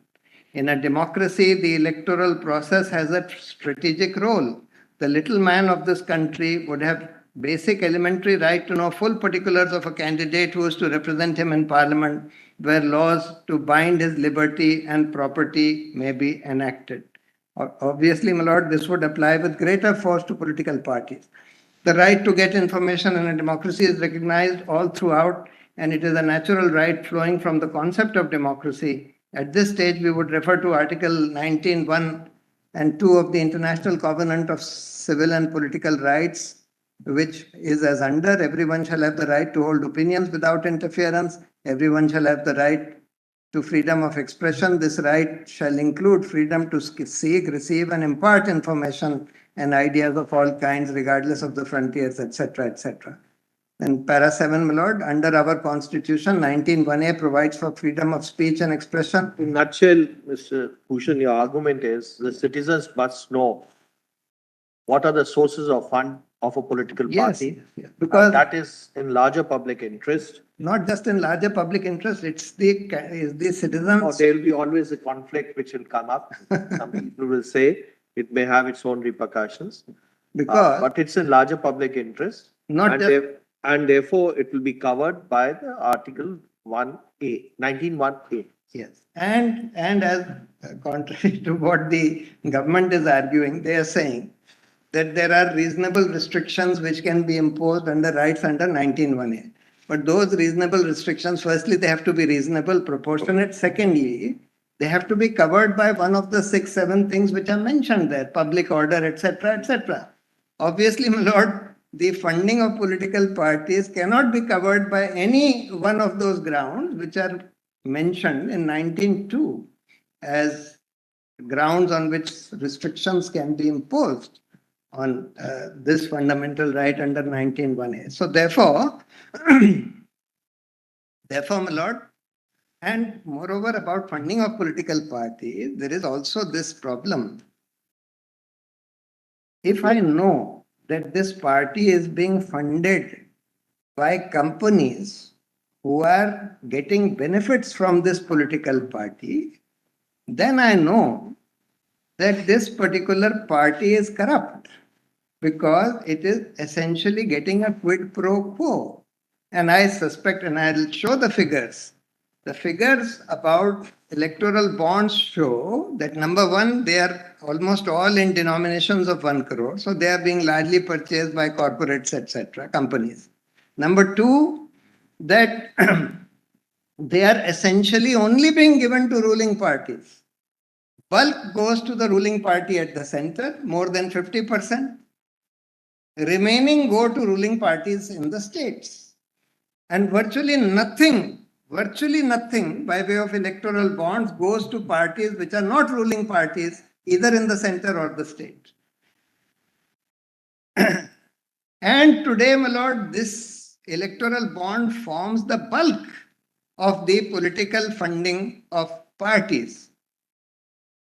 It forms the vast bulk of political funding of parties. So therefore, by making this non-transparent, you are defeating a very important right of citizens to know about who is funding these political parties, where are they getting their money from, whether this is tainted money, whether this is black money, whether this is laundered money, whether this is shell company through shell companies, whether whatever. So therefore, all that is being defeated. So therefore, my lord, this will clearly violate Article 19(1)(a) rights, and this 19(1)(a) right to information about public functionaries, public Let's go to the authorities. next legal ground. Yes. 19(1)(a) you have now indicated. Yes. One judgment which I have not mentioned in my written submission, which I wanted to show is the judgment of Justice Chagla of Bombay High Court. Very, very important judgment. 57. Yes, 1957 judgment. Tata Can you company. give us a citation? Yes, that citation is, I'll just, Is that's it the 40th document in the compilation of judgments. B? It's in volume 5, page 4249. All the judgments are in volume 5. Page 4. 4249. That's the citation is AIR 1958 Bombay, page 155. Or it's also 1957 SCC Online Bombay, page 82. This is an important judgment. Actually, my lord, though it came fairly early in our constitutional history, but you can see how prescient Justice Chagla was, even in 1957 when he delivered this judgment. This was a case where one of the Tata companies wanted to amend its articles of association to be able to give donations to the Congress party. Now, in that context, my lord, this discussion takes place, and he says, right at the beginning, page 4249 of volume 5, where this judgment is given, he says, it is with considerable uneasiness of mind. You are reading para? First, right in the beginning of that judgment. It is with considerable unease of mind and a sinking feeling in the heart that we approach this appeal and the proposal of TISCO that they should be permitted by an amendment in their memorandum to make contributions to political parties. Democracy in this country is nascent, and it is necessary that democracy should be looked after, tended and nurtured so that it should rise to its full and proper stature. Therefore, any proposal or suggestion which is likely to strangle that democracy almost in its cradle must be looked at not only with considerable hesitation, but with a great deal of suspicion. Now, democracy in a political system which ensures decisions by discussion and debate, but the decision and debate must be conducted honestly and objectively, and the decisions must be arrived at on merits without being influenced or actuated by extraneous considerations. On first impression, it would appear that any attempt on the part of anyone to finance a political party is likely to contaminate the very springs of democracy. Democracy would be vitiated if results were arrived at not on their merits, but because money played a part in bringing about those decisions. The form and trappings of democracy may continue, but the spirit of underlying democratic institutions will disappear. History of democracy has proved that in other countries, democracy has been smothered by big business and money bags playing an important part in the working of democratic institutions. And it is the duty not only of politicians, but also not only citizens, but even of a court of law to the extent that it has got the power to prevent any influence being exercised upon the voter, which is an improper influence and may be looked at from any point of view as a corrupt influence. The very basis of democracy is the voter. And when in India we are dealing with adult suffrage, it is even more important than elsewhere that not only the integrity of the representative who is ultimately elected to parliament is safeguarded, but that the integrity of the voter is also safeguarded. And it may also be said, and it may be said that it is difficult to accept the position that the integrity of the voter and that of a representative is safeguarded if large industrial concerns are permitted to contribute to political funds to bring about a particular result. Thereafter, he says, then Read para 17, Mr. Bhushan. 7, 17. 17, yes.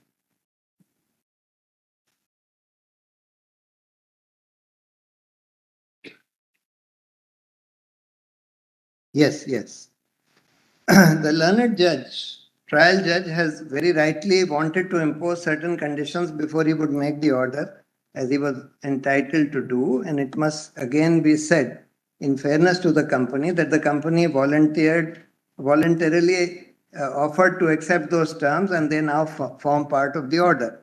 And the terms are that all contributions made by the company to any political party should be clearly shown in the profit and loss account and the balance sheet of every year of the company.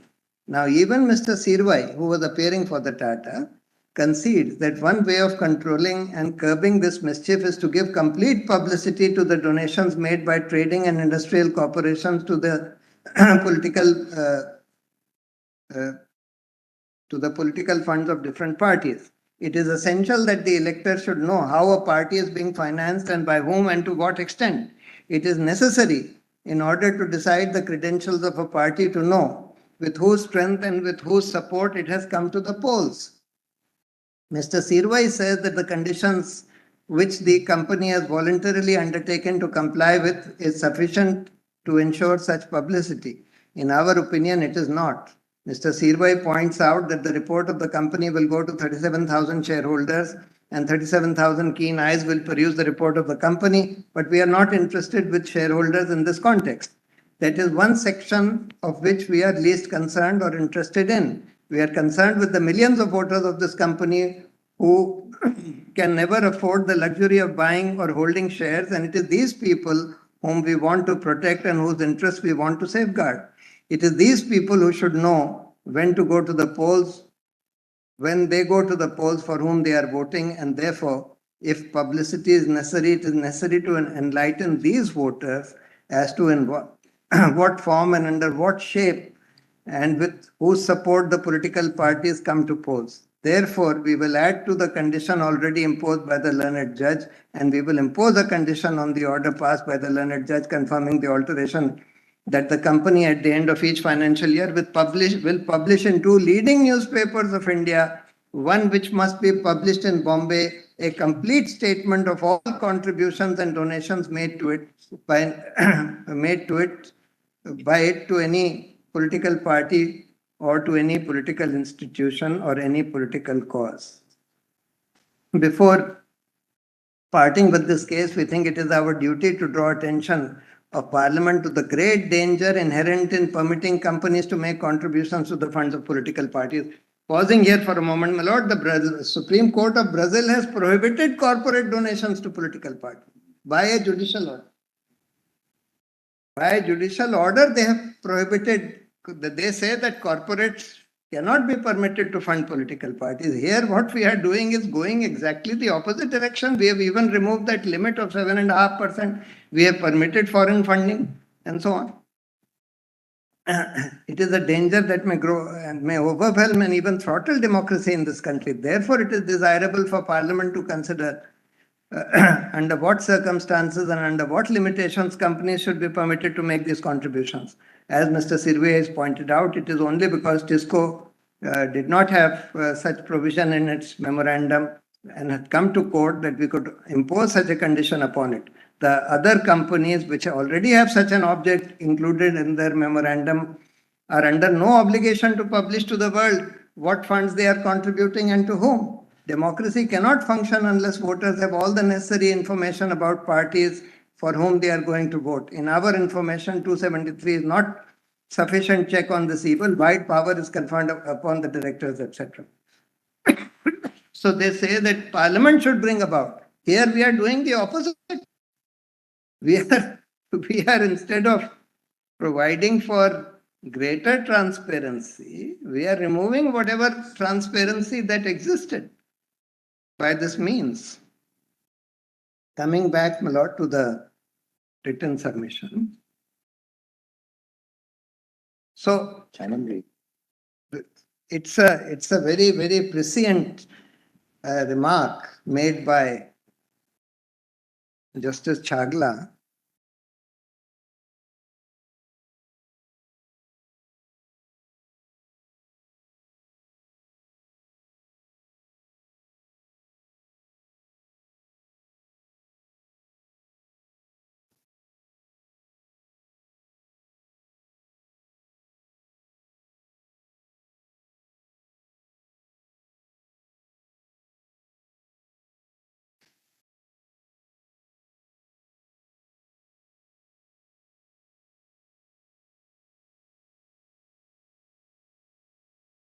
I have, my lord, in my written submission, I have quoted from some other judgments also. I am not going to read it out because they are all effectively saying similar things. Then let's go to the next submission. Yes, Now the right to information, you've made your point. Yes, yes. Now, my lord, coming to the next submission. Page 21. 29. That they violate Article 21 by promoting corruption by legitimizing anonymous funding leading to quid pro quo between political parties and corporate individuals, and also encourage money laundering on a large scale. Electoral bonds, by their very nature, belie the objective for which they were introduced. These instruments allow political parties to receive huge funds from anonymous entities, and thereby facilitating a quid pro quo in the form of kickbacks and preferential treatments to these funding entities. Large contributions running into hundreds of crores from one corporate house to a political party, which is more often than not the ruling party, is bound to result in political favors, increasing the influence on policy decisions, and thus an increased control on democratic processes in the country. The impugned amendments have facilitated and legitimized all of the above. RBI and EC had also warned the government in strong words about the possible misuse of electoral bonds. However, the views of these institutions were overruled in a bid to introduce electoral bonds. The impugned amendments have in fact legitimized unlimited funding by corporates, even foreign companies. You've already shown this actually. We have, when you were making the submissions, you've already argued the point actually. Yes, I was saying now just see the data. Now just see the data, my lord, in volume 4. Yes, just show us that. Volume 4. And just turn to page the report starts. This is a report of the Association for Democratic Reforms, which does a very thorough job. Starts at page 719 of volume 4. Electoral bonds and opacity of political funding. Page 719 of volume 4. That's where the report starts. But your lordship may straight away come to this chart at page 726.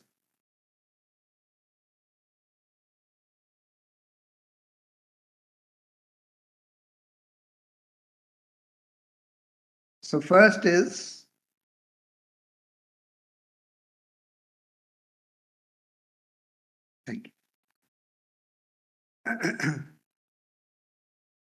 the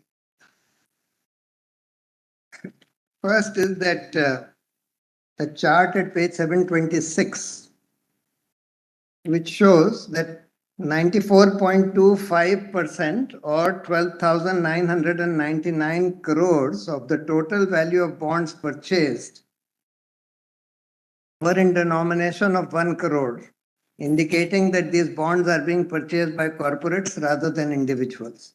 So this is the, Where do you get that? Actually, we of course have that bar chart, but Yeah. where do you have the percentages? actually, Oh, yes. on top, I para understand. 3. So now, by now, actually 13,000 crores of bonds have been purchased. 13,000 crores. This is vast bulk of now the political funding of political parties. It's only through this instrument.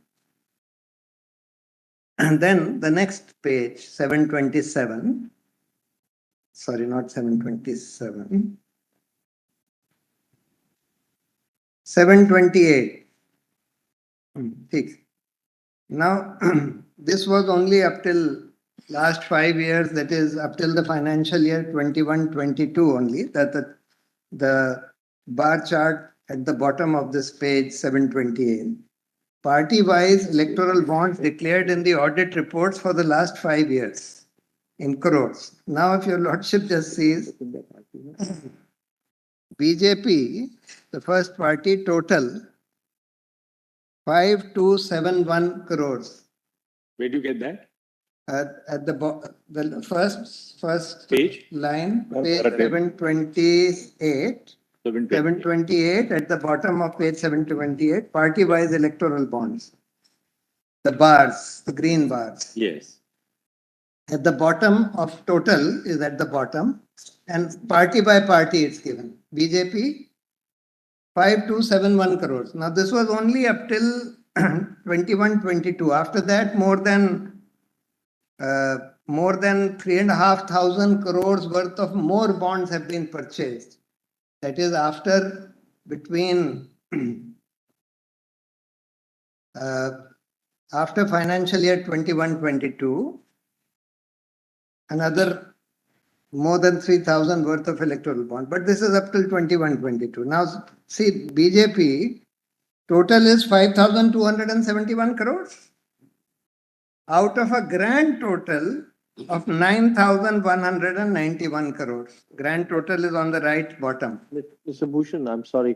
Paragraph 10 says BJP received donations through electoral bonds rupees 1,033.70. That's year by year. Now I'm just saying total. Come to the bottom. Bottom. Bottom is the total. Total for 5 years.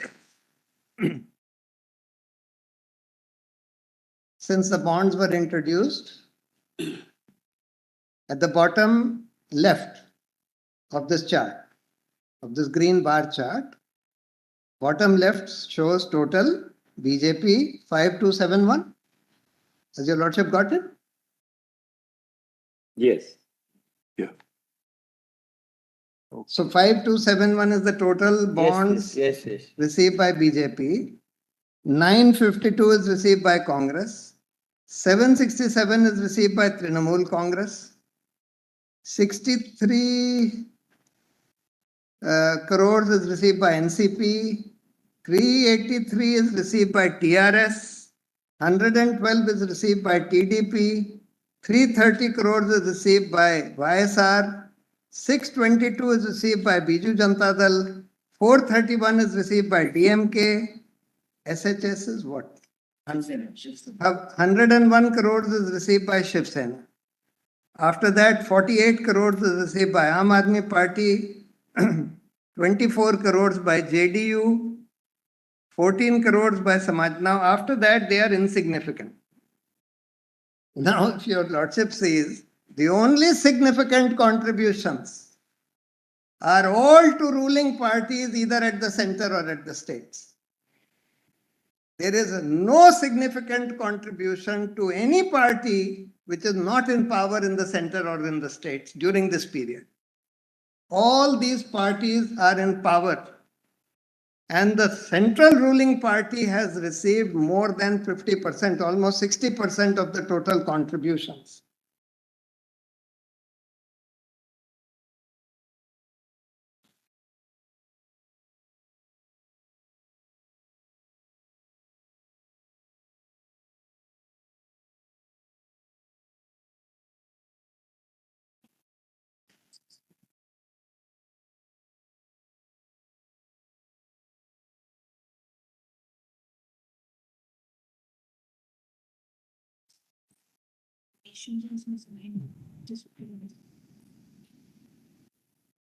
And then your lordship may turn to page 736 of the same thing, summary and highlights.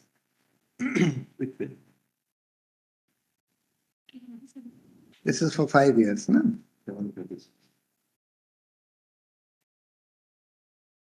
This is for 5 years. Now just see, summary and highlights. The total donations received by the 31 political parties analyzed during the 6-year period, was 16,000 and odd crores. Donations worth 9,188 crores were from electoral bonds. Therefore, that is 55.9% of the total donations are only from this one electoral bonds. 4,600 crores were received from the corporate sector. 2,600 crores were received from other sources.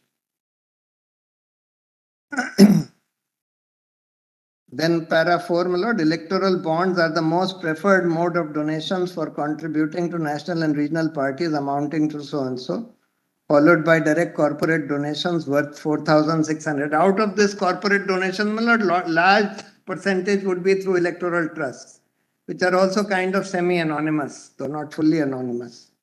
Then they say 5, the total donation declared by BJP is more than 3 times the total donation declared by all other national parties put together. During the 6-year period, more than 52% of BJP's total donations came from electoral bonds worth 5,271 crores, while all other national parties amassed 1,783 crores, INC, etc. So therefore, what this shows is that number one, that electoral bonds has become the main source of donations to funding political parties. It is by far the majority of the funding of political. Number two, that almost all the donations through electoral bonds are being received by the ruling parties, primarily by the ruling party at the center and secondarily by ruling parties in the states.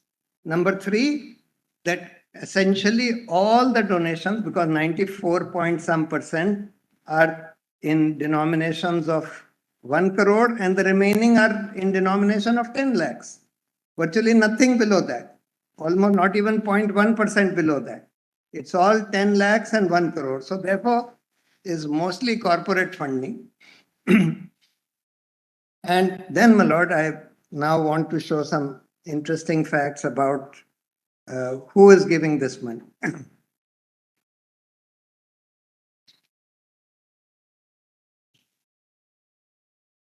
Para 52 of my written submissions, coming back to my written submissions, page 30.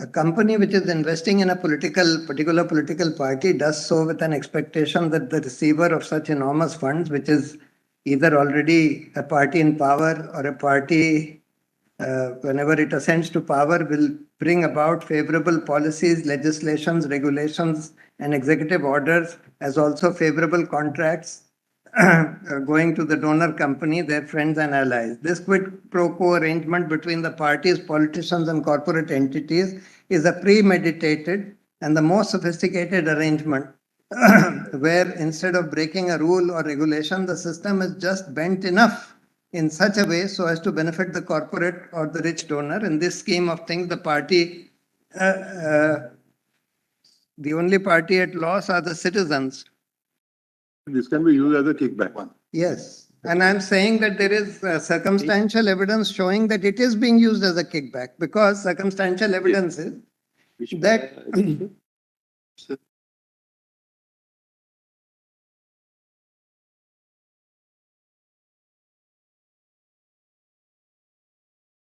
actually you have legalized kickbacks. By this instrument, you have legalized kickbacks, because you can easily give a kickback and get away by anonymizing this kickback. Para 53. So it is also astonishing that if the government's arguments is to be accepted that no one except SBI has the details about donors, then that would mean that the Election Commission, Government of India, Enforcement Directorate have no access to the list of donors unless some alleged criminal offense is already being investigated and they have specific information that money has been routed through electoral bonds.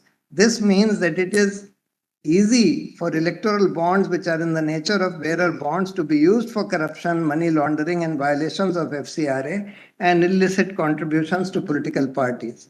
Such is the effect of the impugned amendments that even subsidiaries of foreign companies which have never carried out legitimate business in India can now secretly funnel hundreds of crores to a political party. The corporates also do not have to disclose to whom they have made their contribution in the balance sheet. The bonds are fashioned in a way that the money could secretly pass several hands to reach the ultimate beneficiary political party, thereby creating further layers of opaqueness and potential for money laundering. Now, this is important. According to a business standard report dated 21/6/2023, that is page 766, your lordship may not, page number is not given, volume 766. We've got the page number over here in para 55. You've given the page number. Right. Vedanta Limited, a multinational mining company headquartered in Mumbai, donated 457 crores. So this is one company from whose returns we have been able to see that they donated 457. They disclosed in the stock market. In the last 5 years to political parties through these bonds. Vedanta's donation only for financial year 23 was 155 crores, which was higher than 123 crores donated in financial year 23, according to the stock exchange disclosures by the company. It is interesting to note that in financial year 23, Vedanta Limited had been declared as the preferred bidder for various mining licenses, namely Bicholim iron ore block in Goa, something bauxite, some coal blocks in Odisha, and in Chhattisgarh. While various newspaper portals have reported that Vedanta is facing severe financial crisis, it is under a lot of debts, it is still donating hundreds of crores. The same raises severe concerns regarding the fact as to why such high donations are being made when the company is under debt. An investigative report by the International Investigative Group, Organized Crime and Corruption Reporting Project, a global network of investigative journalists titled Inside Indian Energy and Mining Giant Vedanta's Campaign to Weaken Key Environmental Regulations, revealed backroom lobbying between Vedanta and Union government, where key environmental regulations were modified in favor of Vedanta, who had been an important donor to the BJP. Two entities linked to Vedanta subsidiary, Bhadram Janhit Shalika and Janhit Electoral Trust, gave a combined 43 crores to the party between 2016 and 2020. So this is what I was saying about electoral trust. There is some transparency, though not full transparency. This electoral trust was created by Vedanta. So the donations from just one of these trusts. We'll continue after lunch. Yeah. We'll continue. I'll finish in an hour. Now, By 3 o'clock, try and do it in about 15 or 20 minutes. You've made your point, really. Now, what remains? There is about democracy, the effect on democracy. Half an hour. We'll give you half an hour now, 1:30. I'll Give some time. finish by 3 o'clock. I'll definitely finish by. I'd like to wrap up this side by 4 o'clock today, so that then we can put May not. the others in. Mr. Bhushan, rather than reading your submissions, you can formulate your submissions. Yeah, all Formulations right. that- I'll finish in 45. Yes.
What's the next point you want to make, Mr. Bhushan? If your lordship just see that IFB Agro, so they disclosed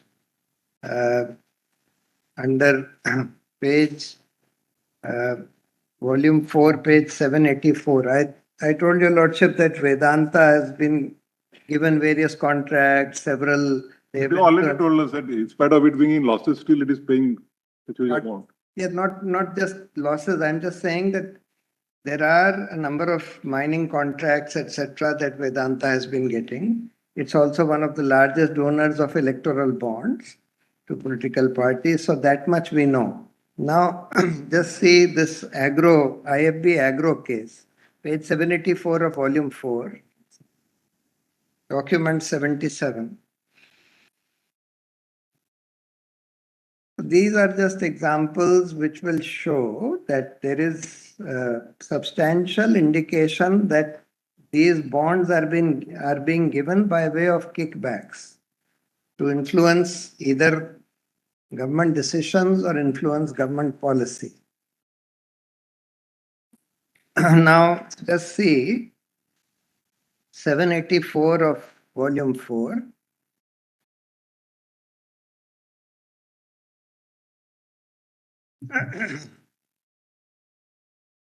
This is a disclosure made by this company called IFB Agro Industries Limited under the LODR requirements of SEBI. It says, we write in continuation of our earlier letters to the stock exchanges wherein we have intimated about excise related issues being faced by or affecting the company. The board of directors in its meeting dated 31st March 2022 considered such issues and in the best interest of the company and all its stakeholders decided to approve contributions to political parties by way of subscription to electoral bonds in one or more tranches aggregating to not more than 40 crores in financial year 22-23. So this is a somewhat direct indication that they have given, that this one company has given, that it has subscribed and given electoral bonds for because it was facing excise related issues. So to ward off excise related issues, they have paid these electoral. Perhaps, Mr. Bhushan, we'll keep individual cases out of reckoning because, the reason is those companies are not before us. No, I understand. Also, any observation which we make in regard to those companies may implicate them in criminal wrongdoing. I'm not saying that So your lordship. we'll take it as a sort of an illustration by you to buttress your argument. Of course. The constitutional argument can't rest on that. Yes, it is an illustration. Also, as a matter of first principles, they are not before us. I understand. Now, my lord, para 59 of my written submission, there is a quote from PUCL, that is that judgment by which this court struck down that Section 33B, which was brought in the Representation of People Act to obviate the disclosure. Now, this is actually a quotation given in that judgment from the National Commission for Review of the Constitution, Review of Working of the Constitution. This says, high cost of elections and abuse of money power. One of the critical problems in the matter of electoral reforms is the hard reality that for contesting an election one needs large amounts of money. The limits of expenditure prescribed are meaningless and almost never adhered to. As a result, it becomes difficult for the good and honest to enter legislatures. It also creates a high degree of compulsion for corruption in the political arena. This has progressively polluted the entire system. Corruption, because it erodes performance, becomes one of the leading reasons for non-performance and compromise protection. Unaccounted funds from business groups who expect a high return on this investment, kickbacks or commissions or on contracts, etc. No matter how we look at it, citizens are directly affected because apart from compromised governance, the huge money spent on elections pushes up the cost of everything in the country. It also leads to unbridled corruption, and the consequences of widespread corruption are even more serious than many can imagine. Electoral compulsions for funds becomes the foundation for the superstructure of corruption. And then, my lord, there is a quote from Subramaniam Swamy that was That we need not read. It's about corruption in politics and yes, elections. and that corruption actually erodes everything in a democracy. And then in the supplemental judgment, page 34, Justice Ganguly's judgment, he clearly and directly says, today corruption in our country, para 81, today corruption in our country not only poses a grave danger to the concept of constitutional governance, it also threatens the very foundation of Indian democracy and the rule of law. The magnitude of corruption in our public life is incompatible with the concept of a secular socialist democratic republic. It cannot be disputed that where corruption begins, all rights end. Corruption devalues human rights, chokes development, and undermines justice, liberty, equality, fraternity, that are the core values of our preambular vision. Therefore, the duty of the Mr. court is Bhushan, that actually, we can go to your last point, which is that this is a subversion of democracy. Yes, yes, yes. We will read your judgments. We have all the Yes. judgments now. How Yes, would you all actually these conceptualize it? How would you Judgments are conceptualize it? noted. So, my lord, the argument is That's your third is and last. electoral bond, yes. If your lordship sees, the third argument starts at page 36. Now, if your lordship first looks at the quotation that I have given from the Law Commission's report at bottom of page 36. This is the Law Commission's report on electoral reforms. And this comes just before the electoral bonds were introduced, March 2015. So there's the quote from there. First is the undeniable fact that financial superiority translates into electoral advantage. And so richer candidates and parties have a greater chance of winning elections. This is best articulated by the Supreme Court in Kamarlal Gupta versus Amarnath Chavla, where there's a quote from that. Money is bound to play an important part in the successful prosecution of an election campaign. Money supplies assets for advertising and other forms of political solicitation that increases the candidate's exposure to the public.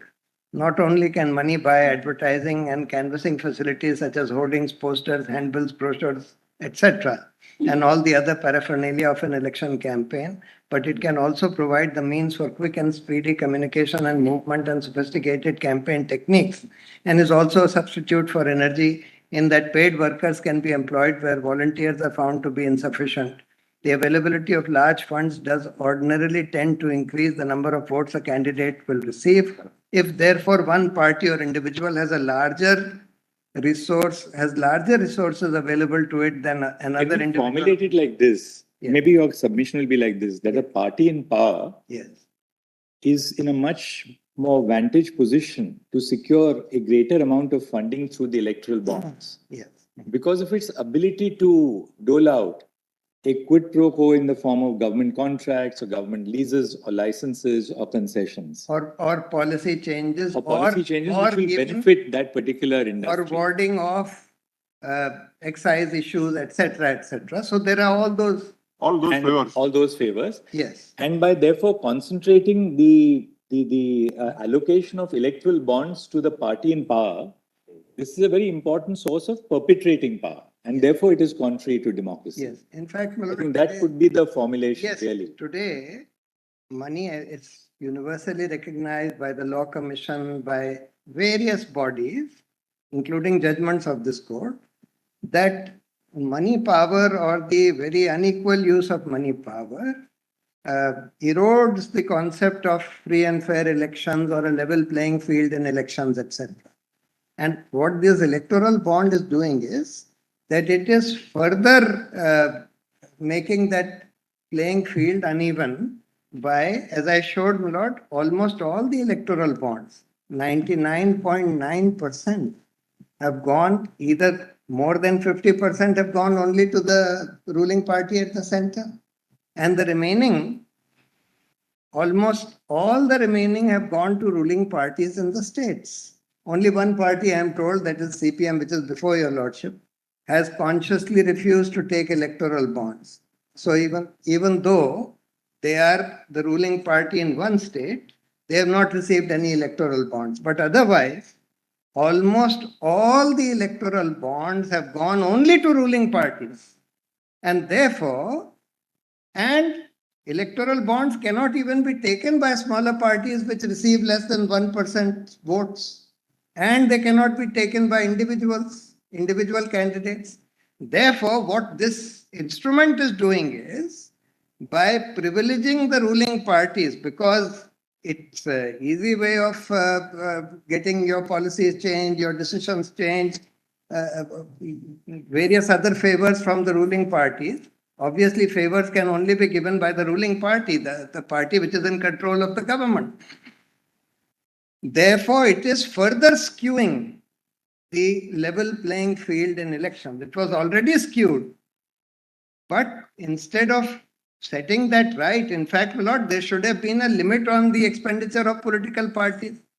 Instead of doing those things, or saying that political parties and candidates should only take money and spend money through banking channels, is doing exactly the opposite with electoral bonds. It's allowing, in fact, my lord, there are a large number of companies which do not have so much black money. They have only white money. In the erstwhile regime, prior to the electoral bonds, Yes, a corporate entity could make contributions as well. yes, yes, It was 7.5% of your profits. yes. But they had to disclose. That's right. That's what I was coming to. The difference there was that you had to duty to disclose, so that by your disclosure, there can be a public scrutiny into whether this is really a quid pro quo for any benefits that you have received in Right. terms of government contracts, Right. licenses, policies, concessions. So there are two So separate don't have- arguments resting on this, my lord.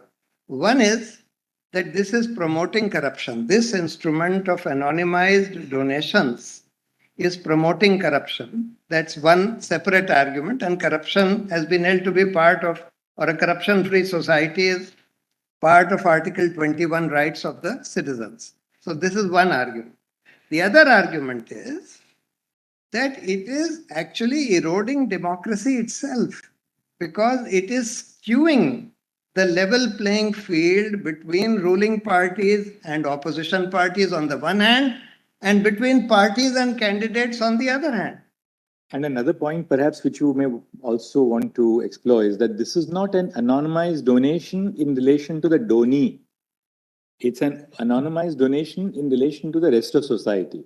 Yes. The donee may or may not, but could know who the source of the Normally donation they would know. Normally they would know because. That's what I said.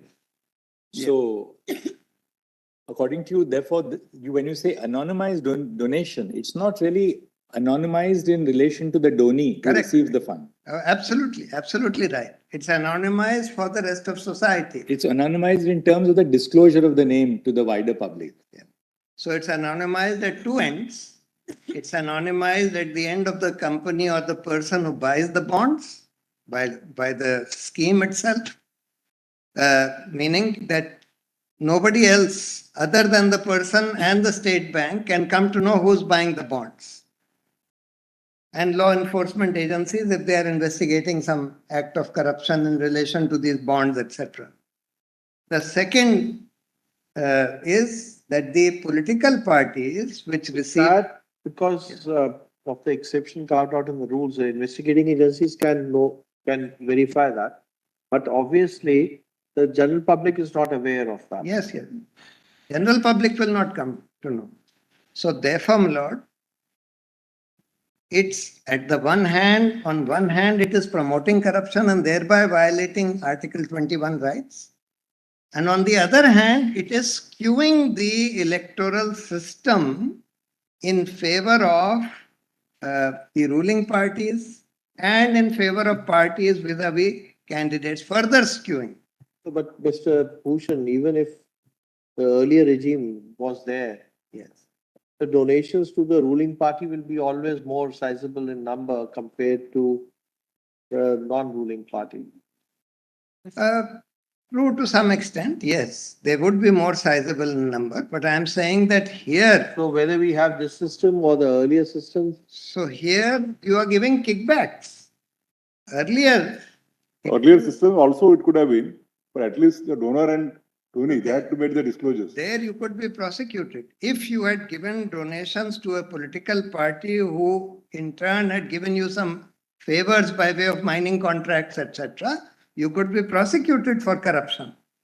But now, because nobody will come to know as to who has donated, whether you have received some quid pro quo, etc., therefore, it is promoting corruption, it is privileging. And if your lordship will see that now virtually all the donations or most of the donations are coming by way of electoral bonds.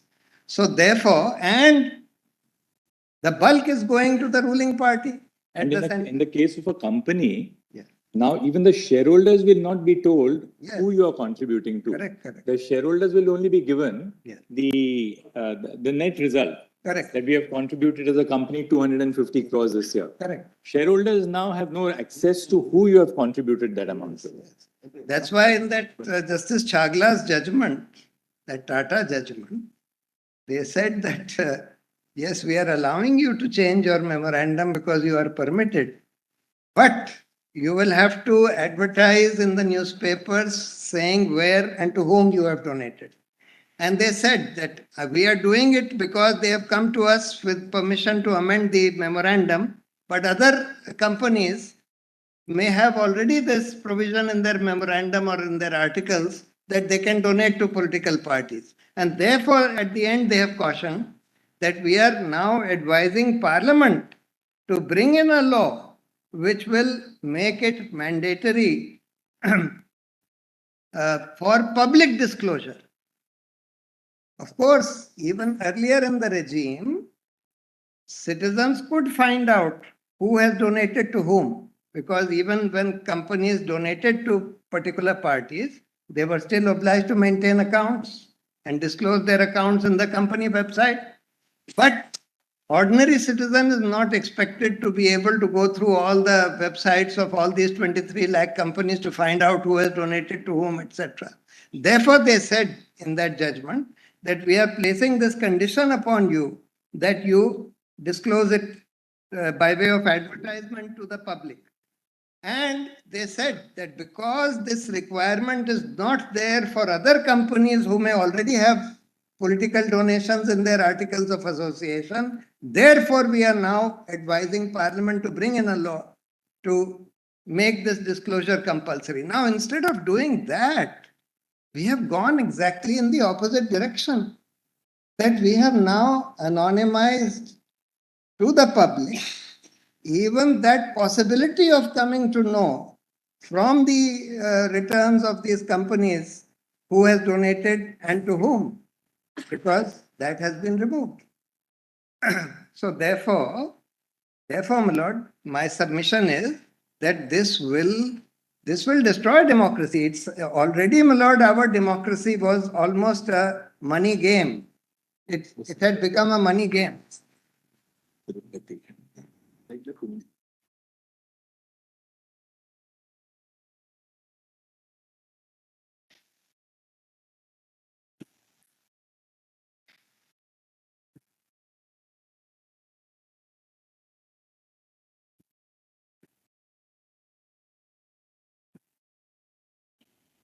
Mhm.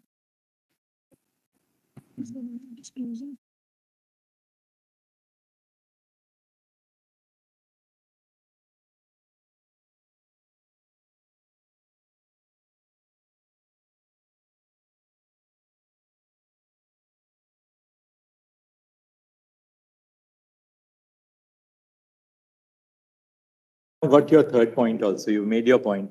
We then conclude now. Yes, Can just wrap up now and. Your Lordship may just see this. I mean, I don't even have to There's read. something crucial that we have missed out. You can show that. Just Uh, flag it for us, and then we'll look at it definitely. So I have, my lord, at page 36, I have given the quotations from the Law Commission's report on Fair enough. electoral. That we'll have a look at. Now, these are quite important because they were suggesting exactly the opposite. They also suggested that this 7.5% is also too much. Large corporates can donate huge amounts of money. And my lord, Brazil Supreme Court, which we have also mentioned, Brazil Supreme Court has banned page. Para Also, that may 73. have its own consequences in terms of source of collection of money. Pardon, Lord? That may have its own consequences. Because election funding is a major issue. It's not something very simple, Yes, yes. complicated issue. So, Anyway, we have understood your. so what is happening as a result of this is, as it is, my lord, the reason why elections became a money game, which is mentioned in all these reports, whether it's Law Commission or the Constitution Review Committee or various judgments of this court, one of the reasons is, my lord, that we have first passed the post in our system at two levels, when we vote for our candidate and then when we select the government. First past the post is that only that candidate who receives the highest number of votes, even if he gets only 30% vote, becomes the sole representative of that constituency. Second first past the post is only that party or coalition which has a majority gets the whole government, and the rest of the opposition, even if they have 49% seats, gets nothing. The result of these two first past the post system is that when you vote for your candidate at the time of elections, you are not necessarily voting for the candidate or the party that you consider to be the best. If you feel that that best party has no chance of winning, you don't want to waste your vote. So then you say, all right, these are the only two parties which have some chance of winning or forming the government. I will choose the least bad, in my perception, among these two parties. How is that relevant, Mr. Bhushan? Pardon, Lord? How is this argument relevant? Because, Are we going to change the constitution? no, I'm not saying that. I'm saying that the reason why elections have become a game of money is partly because of this first past the post system, because the perception as to which party has some chance of winning is formed on the basis of the visibility of the parties, and this is stated by the Election Commission very clearly, by the Law Commission very clearly in their report. That visibility is a function of money, because with money you can advertise, you can put up hoardings, billboards, you can have paid workers, you can do everything with money. Today, even rallies are organized. All right, I think we'll wrap up now, Mr. Bhushan. Yes. What I was saying Yes. was that instead of curbing, instead You of already said, Going- instead of curbing it, promotes corruption. It interferes in free and Thank equal. Mr. Bhushan, we'll hear you now in rejoinder if there is, once we hear the other side. There'll be a lot of, all that I wish to say. they'll cover some ground which I will. thank this court for Thank you, giving me Mr. this Bhushan. Thank opportunity, you. and I thank all my colleagues who have put together such an excellent Thank you, Mr. Bhushan. note. And Yes, Mr. Exhibit. As my learned friend has with great perspicacity placed the points before your lordships, and I will not repeat them. Whereas let's, in 4, 5, 7 minutes, let me broadly tell your lordships what my submissions are. Whereas your lordships must assume as a given that capital and influence go hand in hand.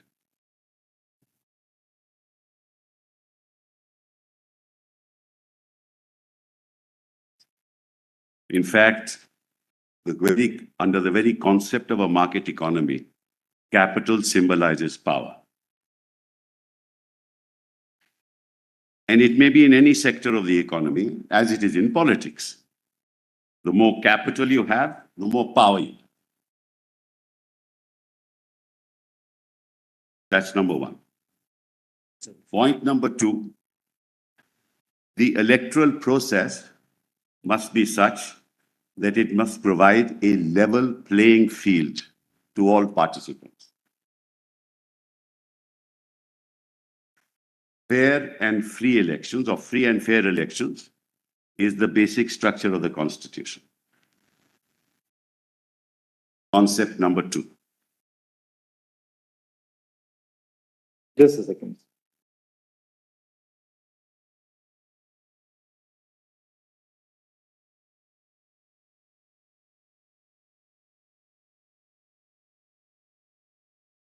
Yes. Concept number three, the moment you allow the corporate sector to donate whether with transparency or without transparency. I'll come to that a little later. It is inconsistent with the concept of a corporate sector which is in the business of doing business.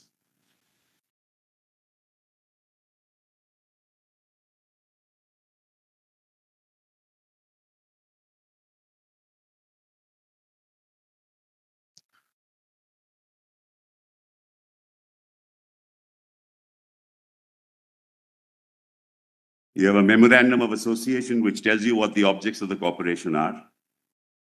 The shareholders put in their money to ensure that the corporation functions within the framework of the memorandum of association. Now you give the power through an amendment of this nature to allow shareholders' money to be used inconsistent with the memorandum of the association. It's a very serious issue. And without consultation and without the consent of the shareholder.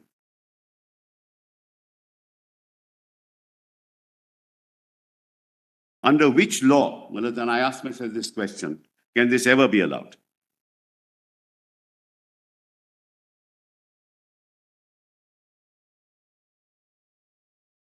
I buy shares in a company. It may be listed, it may not be listed. But just one caveat, Mr. Sibal, which is that we are not here on the challenge to the legality of a law providing for corporate donations per se. That wider issue is not before No, I us. agree. But For the reason that's what Justice Chagla flagged, Chief Justice Chagla flagged even in 1958. He said there should be no corporate donations, but we are not really dealing with that. So I'm not on that. Really into that area at all, because 293 anyway allowed. But I'm not on that. So, I'm on a wider on what you said in the latter part of your formulation, without the consultation and the approval of the shareholders. That's the point. Yes. That's the point. That's why I said. Otherwise, the broader philosophical perspective that allowing corporate donations is really permitting some form of quid pro quo. No. Malad, I'm not on that because my learned friend We needn't go has argued that broad area here, because in that sense, the moment we accepted 293, our society legitimized corporate quid pro quo. Malad, Malad, but there is an element of quid pro quo the moment you have corporate Exactly, Malad. There's no doubt about it. I mean, that's why a large public limited company who makes a donation doesn't give it for charity. Exactly. Or for, for that's why I said capital and influence are Siamese twins, Malad. So we shouldn't really in that I'm sense not going there, Malad. I'm not. That's why I said that what you're doing in this process is that you are allowing through the electoral bond process to not inform the shareholder as to how his money is going to be spent, right? And that's a very serious issue because he is invested in the company, not for the purposes of donating to X and Y. That's the third concept. The fourth is even more important. This is nothing to do with the electoral bonds, if you ask me. It is donation to a political party to use the funds as they like.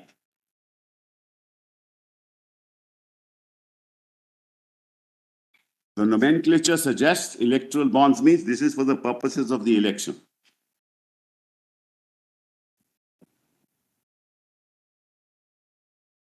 There is nothing in the scheme. There is nothing in the scheme which connects the donation made to the participation in the electoral process. Nothing. It is a means for political parties to be enriched.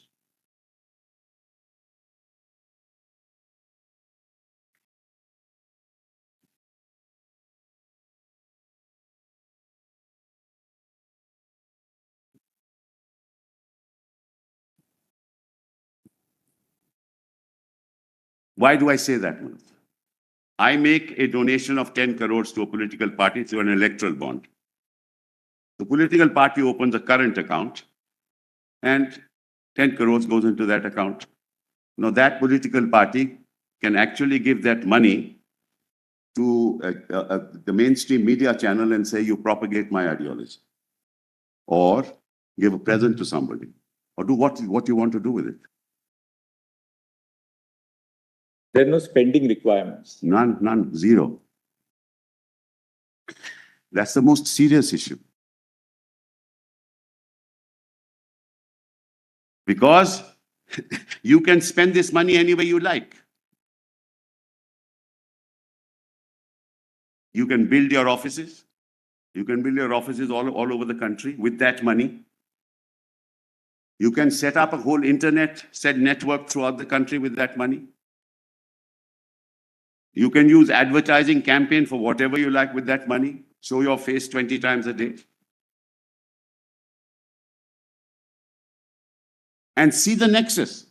The corporate sector gives money to the political party.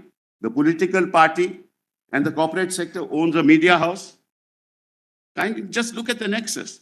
The corporate donor owns the media house. The corporate donor gives it to the political party. The political party uses the media house. No questions asked. Constitutional argument. It's going on some No. personal instances. I'm not talking of any instance. I'm talking about the scheme. Please do not interfere. I'm talking about the scheme. I'm not talking about any instance. That's the law. But But this is, of course, hopefully it is. Yeah, of course. I thought we were sitting before 5 judges. I realized by now it is. Yeah, it is. Yeah, thank you.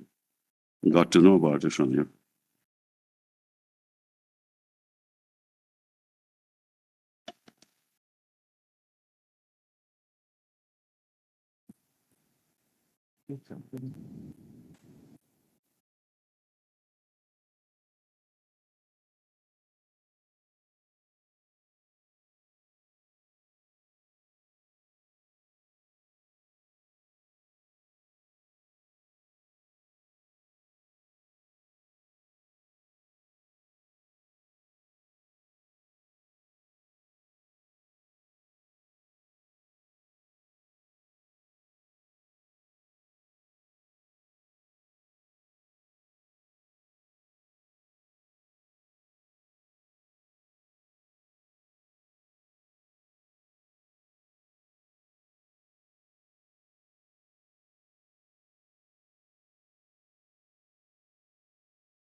The Article 14 argument. Yes. Yes, Mullah. The scheme is wholly arbitrary. It has to be struck down on its terms. It has nothing to do only with elections and how you spend your money in the electoral process.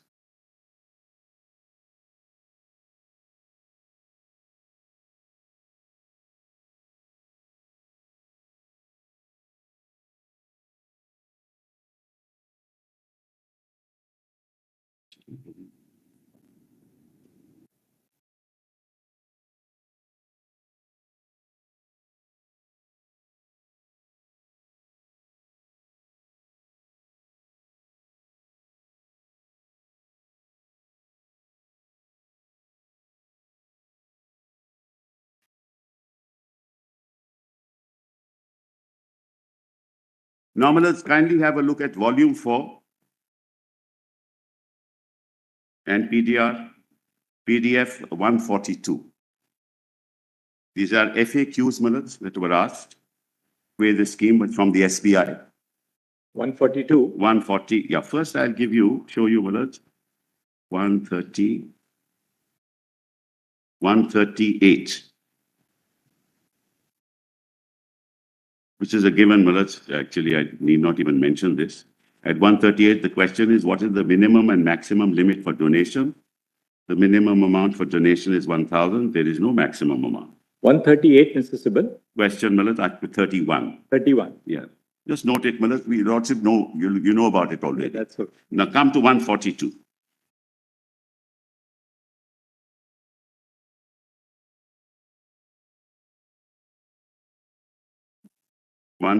Question 6.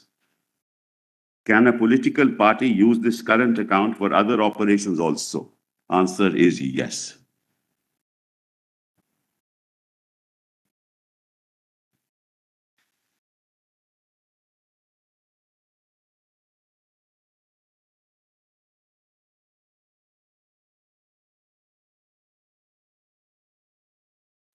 Next question is 9.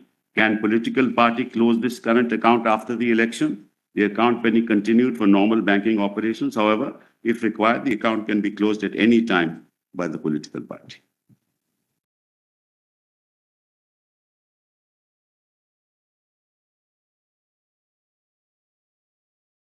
What are you hinting at, Mr.? I'm sorry? What are you hinting at? Mullah, Can you you misuse- close the account, that's the end of the matter, Mullah. So you did get the money, close the account, but That's it, and then you spend it the way you want.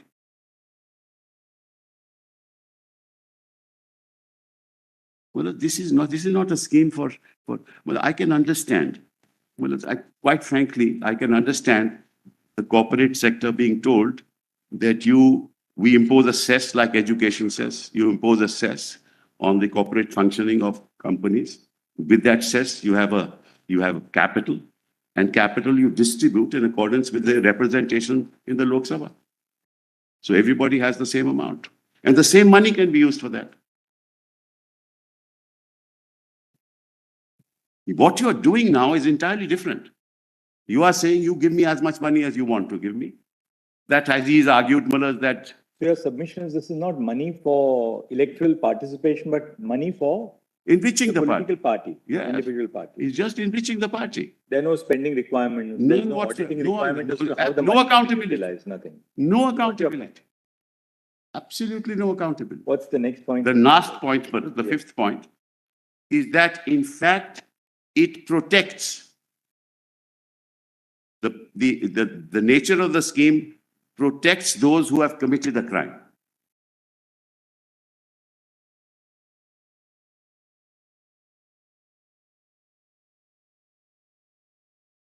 I'll give you an example.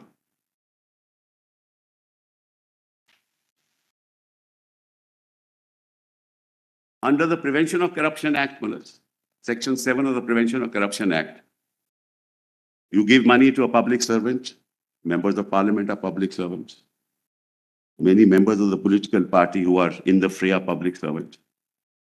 Now, as your lordship knows, under Section 7, you can also prosecute a person in anticipation of a favor. Not just having granted a favor. So you give a donation, no questions asked. You get a favor. You cannot correlate one with the other. And I can't prosecute you. This is a scheme to protect criminals from being prosecuted.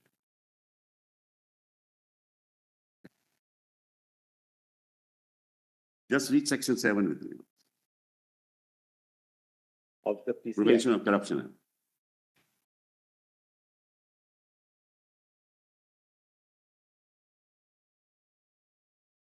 This is also true under the PMLA.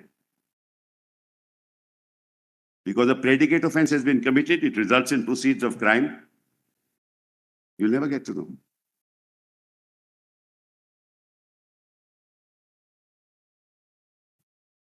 Rather than furthering the rule of law, it stymies it. That's the other Article 14 argument.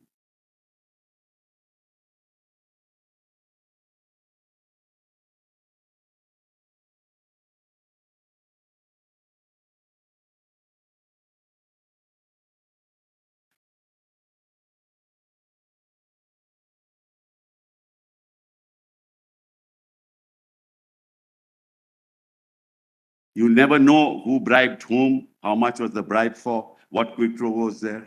You'll never get to know. That there is quid pro quo, Malaj, is in my first submission. That capital and influence go together. Malaj, nobody can doubt that proposition, Malaj. So in effect, through this scheme, you are trying to protect those people. Where the source of the money is, my learned friend has argued. I don't want to repeat anything that he has said.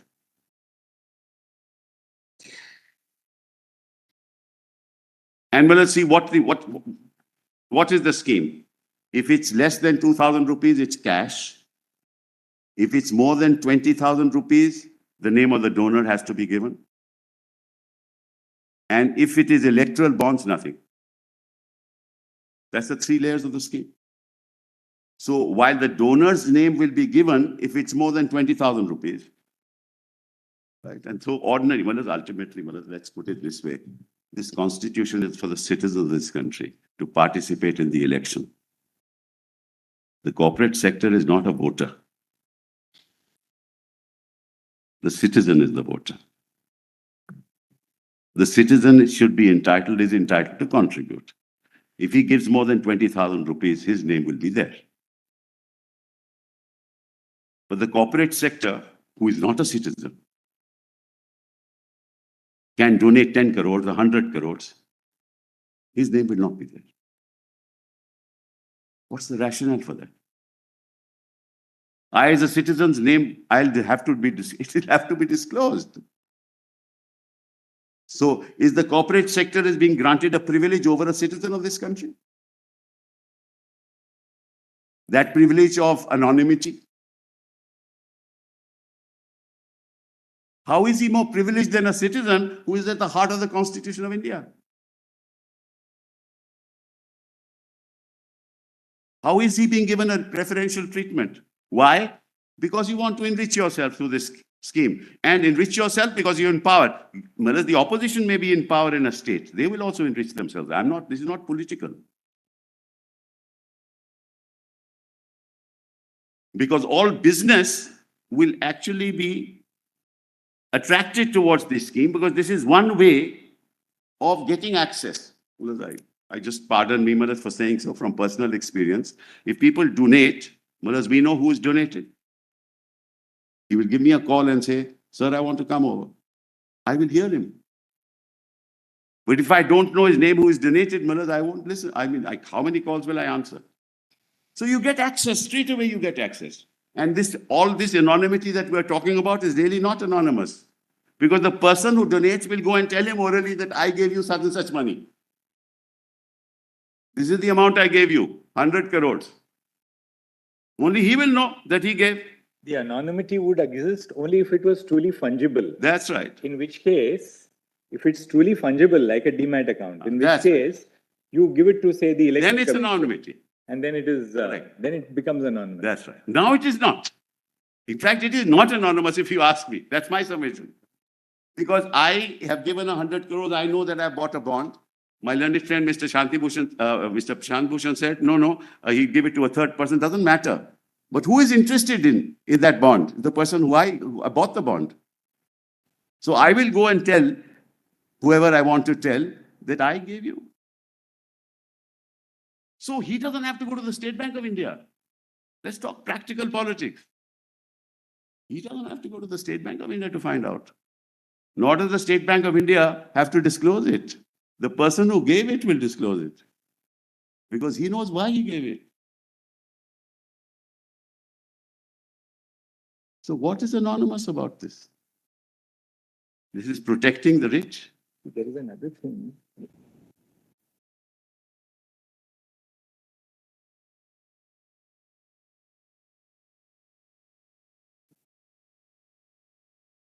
Yeah.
The issue which we were just discussing on, which perhaps the learned attorney may give us an answer, but since Mr. Sibal is on his leg, we will just put it to him, Mr. Attorney, and Mr. Solicitor, you can also, in your turn, you can answer.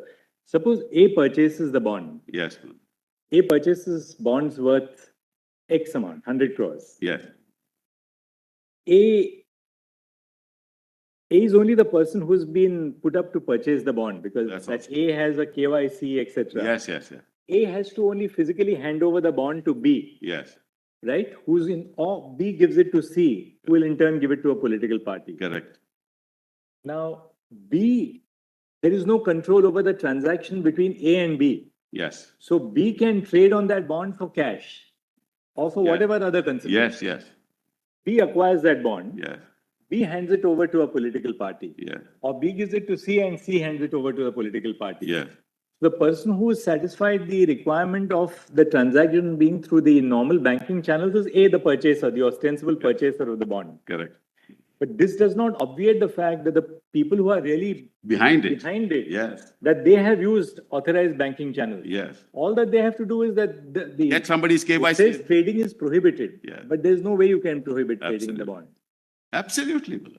B doesn't have to buy the bond from No, he A doesn't. through official banking no, channels no. because there is no record of any transactions in the bond. It just goes from hand to hand. That's right. Because of the curtain, then you cannot be any questions with regard to quid pro quo. That's right. And then, Mullah, ultimately, the person who is actually invested in it is the person who will tell the political party. Who's the holder ultimately? No. In this case, probably they'll know who's the Could be purchaser. B or C. They'll know the purchaser, but the actual purchaser is A. B. Exactly. Whereas in the KYC etc., A is the one who's. That's right. Absolutely right. So, Mullah, it perpetuates. It- Also, B may be an aggregator of the bonds. That also. By having 10 different people subscribe to 100 different people subscribe to a bond worth 1 crore each. That's right. Well, there the human, at least the Indian human mind is ingenious in these matters. We control the economy of the world in many ways. And the RBI raised these concerns repeatedly. Thank you. This is we must show that.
Now look at question C, frequently asked questions FAQ, page 138. Question number 36. 128. 138, question 36. My lord has that? Who is the bona fide owner of the electoral bond? Okay. PDF 138.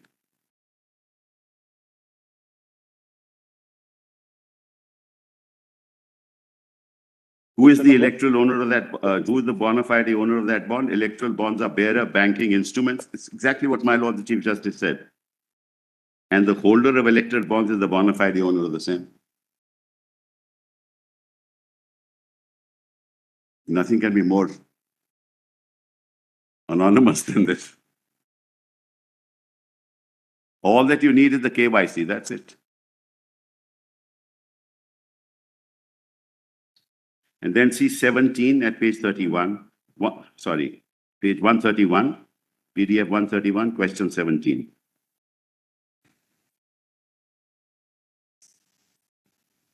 Can electoral bonds be purchased multiple times by the same applicant? Yes.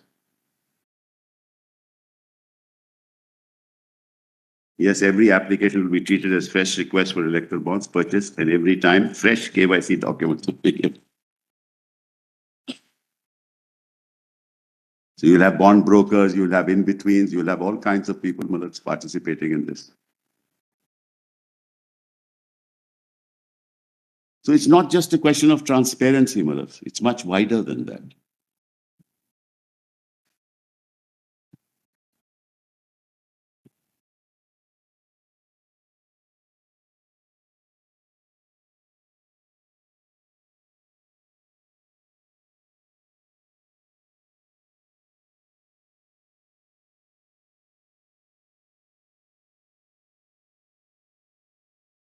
Last of all, Malak, if I do not know these facts, if I don't get to know the name of the donor, I don't get to know the transaction, I don't get to know the possible direct or indirect quid pro quo, I can't participate in democracy. It is also a matter of participation in democracy. I will then be sued for defamation that you made this allegation without the facts. But how will you get to know? How will I get to know the facts if you hide the facts through an electoral scheme like this?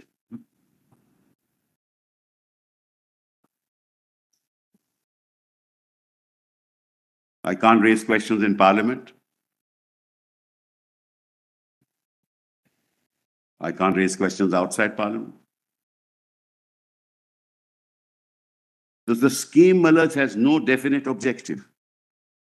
If it were a definite objective of funding through the corporate sector, the process of election without funding a political party, I can understand. You can have electoral bonds to fund the election process. But what you're doing here is you're funding a party. It's different. The object is different. So you call it electoral bonds, but these are not electoral bonds. And the limit of expenditure has nothing to do with it. Well, it's 123(6) of the Constitution, of the Representation of People's Act, talks of expenses. Corruption, an act of corruption beyond 95 lakhs now.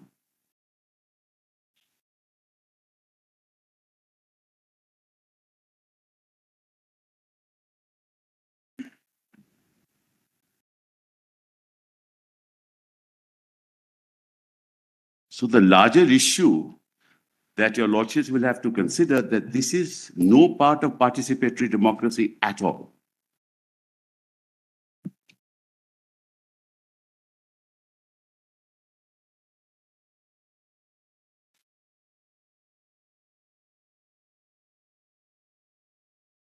Every scheme must have a legitimate object. What's the legitimate object here? Which is constitutional. The scheme must be such, it must be proportionate to the object sought to be achieved.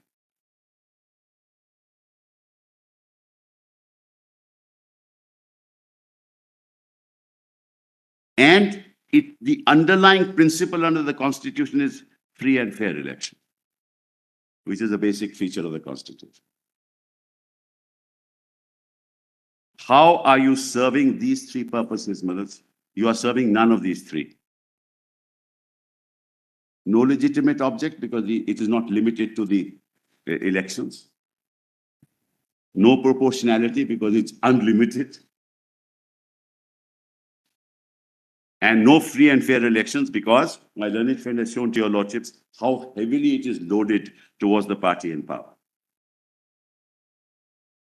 So you are creating a non-level playing field through the electoral bonds.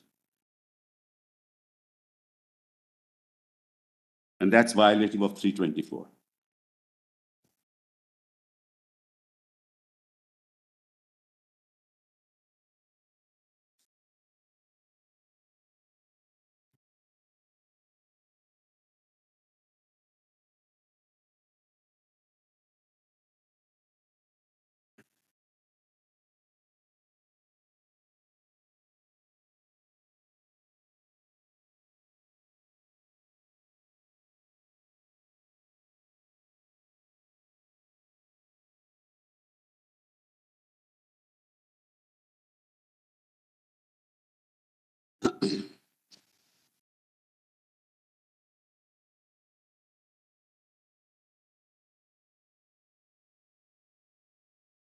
Now, Malas, historically, as your lordship knows, Malas, in 1969, through legislation, we had Malas prohibited corporate donations altogether.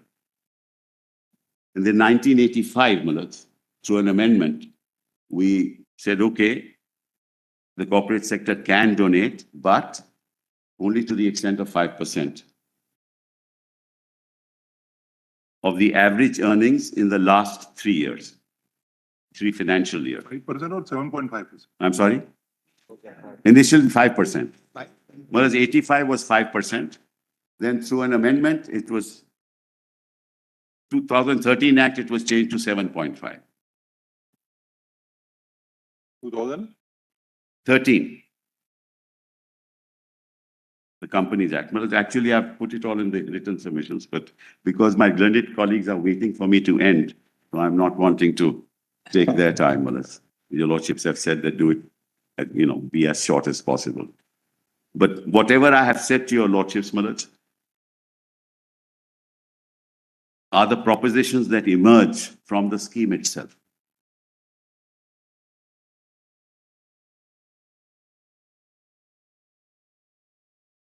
Mr. Sibbal's submissions are in which volume? Volume 1. Again, volume 1, right? Yes, Yes, volume 1. All the submissions. All the are in submissions. volume 1. Yes, we got And it's page 48. 48. PDF 48. And if you just, I'll take few minutes, Malad, then I'll be done. Because my learned friends, I want to give them time to. The first, Malad, few pages are just the scheme itself, the electoral bond scheme itself, goes up to PDF page 63. My lords have that. It's just the elements of the electoral bond scheme which have already been explained to your lordships. So I will not trouble your lordships with that. That's been explained. But you come to 63, then Malad, I deal with the issue of free and fair elections under the Constitution. And I say it's the basic feature of the Constitution.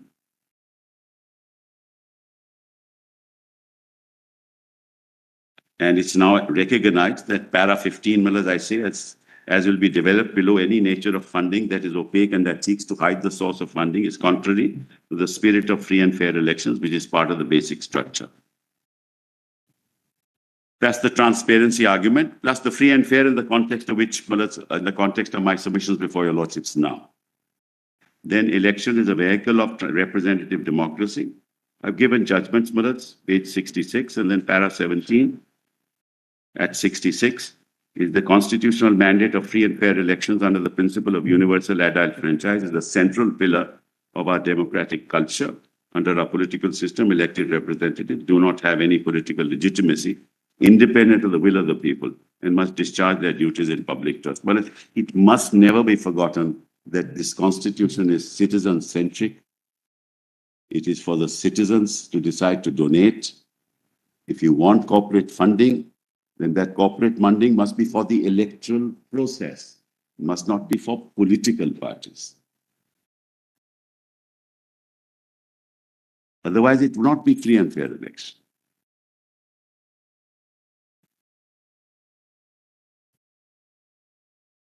Then, therefore, Maras, you must interpret superintendent's direction and control of the conduct of elections in that context. That's set out at page 67, end of paragraph 19. Then I differentiate between freedom and fairness, which is para 20. I won't, Maras, trouble your lordships with the language.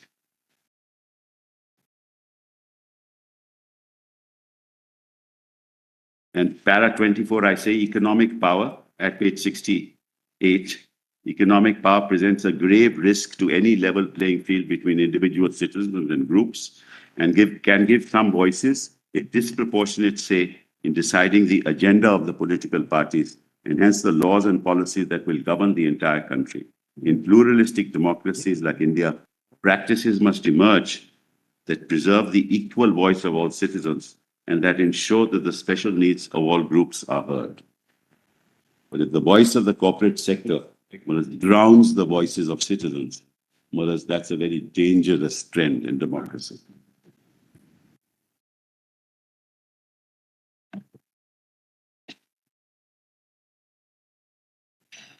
Then, Justice Bhagwati's judgment in Kamalnath Gupta's case, let's leave that out. I think that's one extreme position, which I don't want to argue. And then, then this is important. Kindly see, para 36 at page 72.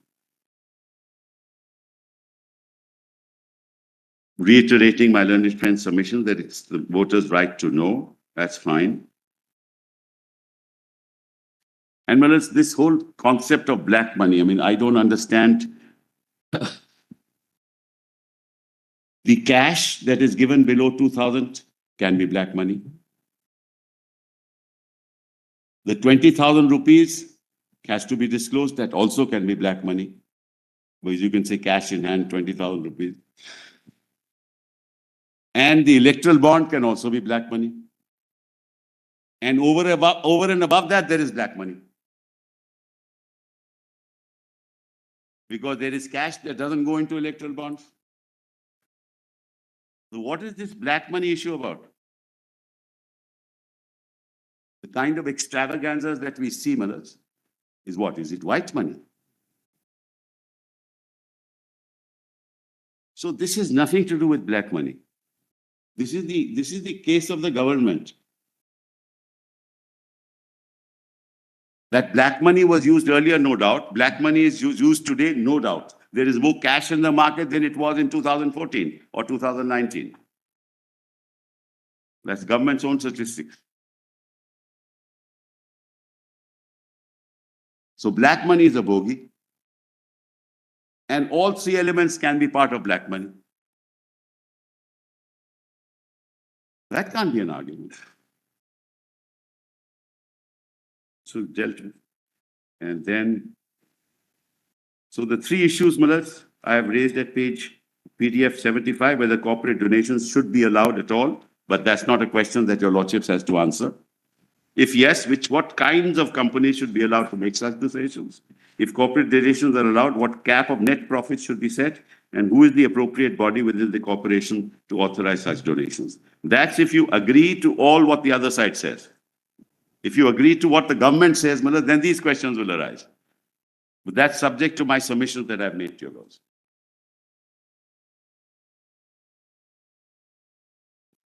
The shareholder argument, I've placed there, paragraph 43, the objects of the company and all that, which I've already comment upon. Then I've given the history. Then 2013, my lord asked the question, the cap of 7.5, that's at para 47. And actually, there's a wonderful report of Justice Shah, I think at the Law Commission, which actually sets out the practices in all the countries, UK, US, Japan, Philippines, Australia, and Germany. And in all those countries, there is no question of any opacity. Most countries do not allow corporate donations at all. But where they do allow, there is no opacity. And this is all at PDF page. Your Lordships may only note it, 296 in volume 4.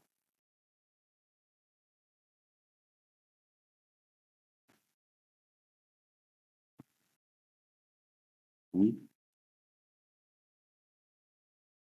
That my Lord selected. Prashant Bhushan has covered. That's really it, Malas. I want to take as little time as possible. Thank you, Mr. Sibal. Thank you. Deeply. Yes, Mr. Pasha. Yes, Mr. Farasar. I appear, my lords, for writ petition 59, because we are the only political party before your lordships. And my lords, despite being a ruling party, my lords, we have taken a principled stance not to accept, May I be excused for that? Yes, Mr. Sibal. not to, my lords, accept any electoral bonds, and we have not taken a single rupee of electoral bonds in the last 5.5 years. At, if I may say so, my lords, at much cost to us. My lords, there are 3 submissions, my lords, I'll try to make very quickly.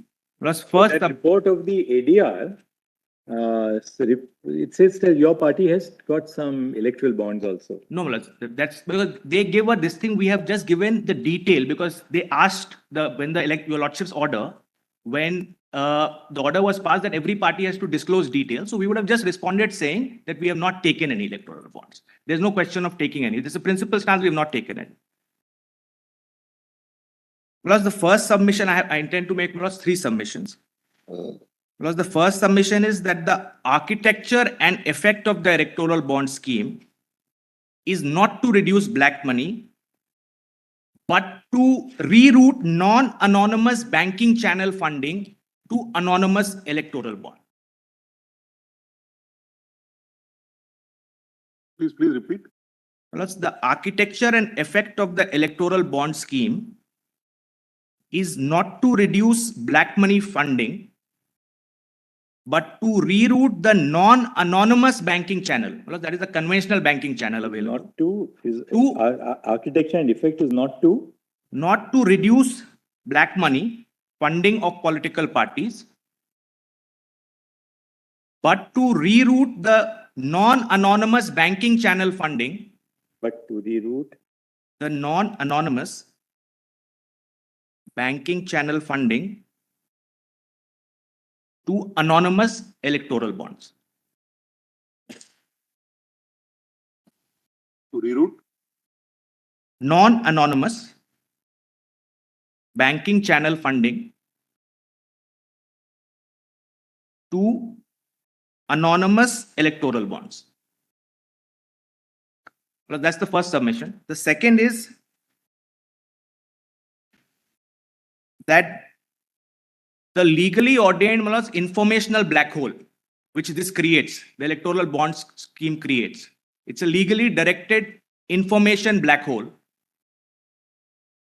goes against the concept of informed electorate.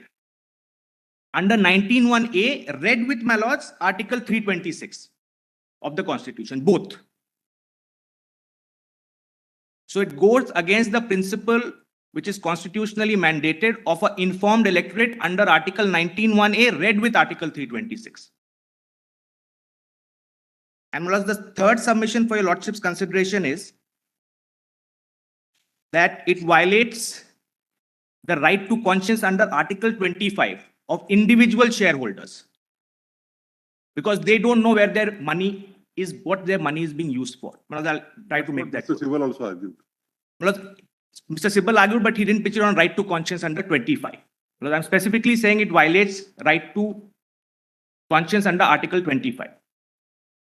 actually the 19(1)(g), right, you can say. But also, I'll try to make it good, because I know it's not the usual argument to be made, but I'll try and make it good. Because on the first, before I begin with those submissions, just one aspect is this matter is essentially about 2 things, democracy and disclosure. Those are the 2 fundamentals, in my respectful submission, which guide the underlying issues which arise in this matter. This matter is not about contribution limit, except on that 7.5% issue, or expenditure limit, or expenditure timeline, which is when can the parties spend before election, after election. Those are all aspects which are litigated not just in our jurisdiction but across the world. Because this is about something which pervades all those aspects, which is disclosure. Every aspect it pervades, which is disclosure, and disclosure not just to authorities. There are two kinds of disclosures. One is I should only disclose to the Election Commission. That may not be sufficient. This is about disclosure to the authorities and to the public at large. And that is where the rights under 19(1)(a), 326 come into play. Because insofar as why this is relevant from a perspective of democracy, because the principle of one man, one vote, it's not just about that I cast my vote. What is the substantive value of that vote? Because it basically entitles me to claim equal representation to my representative, equal influence over the democratic process, and to show that my views have equal worth in the system. This scheme laws possibly changes that by shifting the center of gravity from the elected public to somewhere else of the political discourse and influence without the public even getting to know about it. Because with that, I will enter the first submission, which is the architecture. Because what does this scheme do? Because this scheme effectively is an alternative white money channel which the government has created. There was already a disclosure-based channel, the normal banking channel, the RTGS, the bank draft, the check, which was available. But this is a new white money channel. What they have added is anonymity to it. By definition, therefore, it cannot be including money which would otherwise be black money. It can only deal with money which will anyways be white money, which a person can disclose as white money. Plus the function of whether a money is disclosed to a banking channel and therefore declared as white is not a function of what it will be eventually used for, whether to donate to a political party or something else. It's primarily a function, I don't say exclusively, primarily a function of two things. First, whether the money is legally obtained. If it's illegal money, I can't disclose it to a banking system normally, unless I'm trying to launder the money. And second, if I'm trying to suppress my income is X and I'm trying to show Y to save tax. Plus, this will not bring in any of that money which is anywhere in the black space, in the cash economy. So what does this do? By definition, what this will do is the existing white money which is in the system, which was being donated to political parties through the non-anonymous fully declared route, it will shift that to anonymous electoral bonds. That's more or less the scheme of the architecture of the electoral bond scheme itself. And my lords, that is borne out by data as well. Now, your lordships will I'll try to bring my lords to the data straight away. First, my lords, in terms of what is the cash usage in the economy. Because, of course, cash usage, there can't be a perfect number that this is the cash usage in electoral system. We always have to go by surrogates, some surrogate. So, my lords, in that context, I'll compare the 2014 Election Commission recoveries of cash during election, the 2014 general election, and 2019. The amounts of cash recovered in 2014 have gone up by 3 times in 2019, which by itself is indicative. If the commission is catching more money, that means there's more money in circulation. A large chunk of it will be belonging to political parties. So your lordships will first have volume 4, my lords will have page 1825. This is, my lords, the 2019. I'm only relying on Election Commission data for my submissions, no outside data, my lords. Page 1825. This is all the recoveries they made in the 2019 election. Your lordships will have page 1826. At the bottom, grand total. Second column is liquor.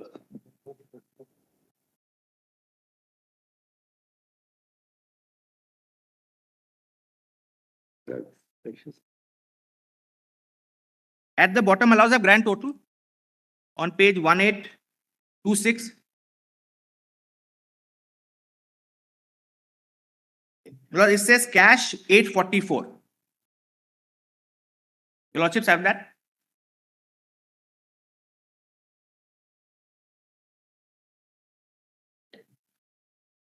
Largest in Andhra and Tamil Nadu.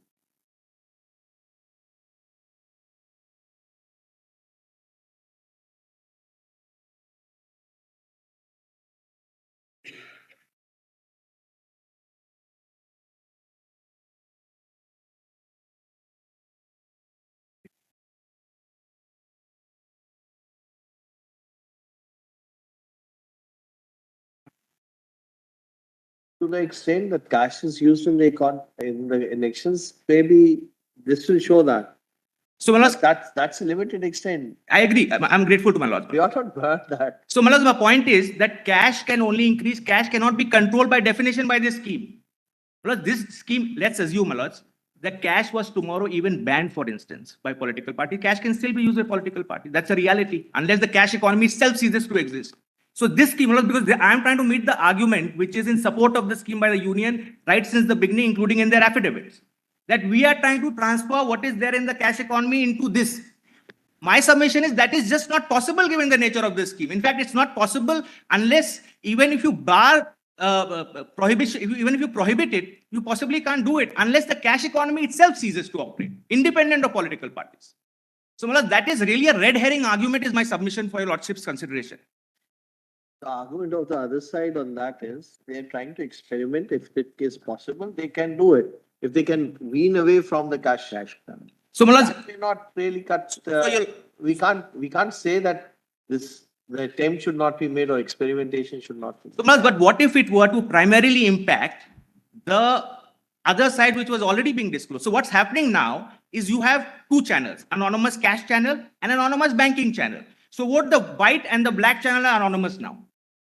My submission for lordship consideration is this. There was earlier a black channel, the cash channel, which was there, which needn't be disclosed, etc. Now you have created an anonymous white channel. So both are anonymous. And this is at the cost of only one thing, which is disclosed white channel. Because I'll try to make that good. I'll try to, even through data, I'll try to make that good because we have the benefit of 5 years of operation of this scheme. Well, that's the benefit we have. So what's the impact of it? Parties which were getting 70 to 75% of their political disclosed contributions from check, bank, RTGS, that's the disclosed white channels, are now getting 20%, 15%. The electoral anonymous scheme has taken over at the cost of white channel. So my submission for your lordship consideration is this. It's not to attack the black money. It's actually to attack the white disclosed channel. And that's the actual impact as well of the scheme. And Mulaz, I'll just place the data and then Mulaz, I'll go to my next point.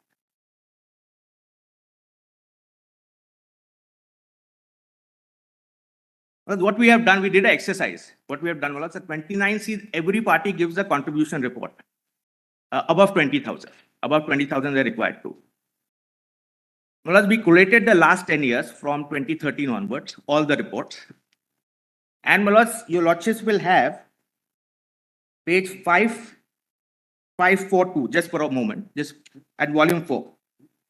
542. 5542. 5,542. Volume 4.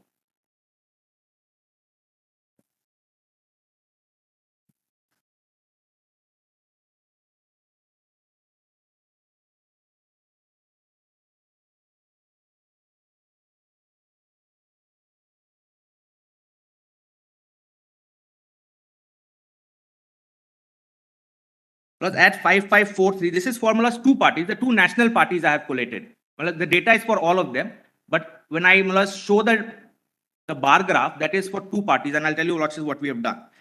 5543, your lordships will have. Lords have that. These are list of donors who give. That's right. So from each of the list, we have taken all the list of donors, and it says against that, for instance, it says check number, DD, etc.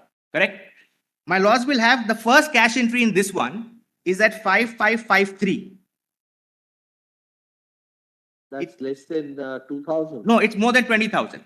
Plus more than 20,000, you have to disclose whether cash or check. Either way, you have to disclose. That's the statutory requirement. 5553.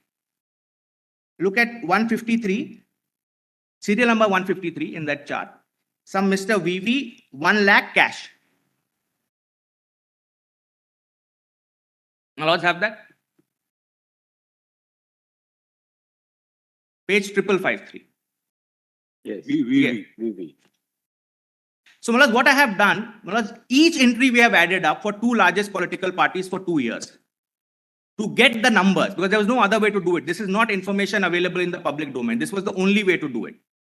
So we have added up each of the entries to determine what is the check amount which they were getting as a percentage of their funding in 2013-14, and what they're getting post-electoral bonds. And more or less the net result of that, more or less, I've prepared a chart for your lordship's consideration. The learned court master will kindly screen share that document which has been emailed. Yes, give a copy to the learned solicitor. Airdrop. Awesome.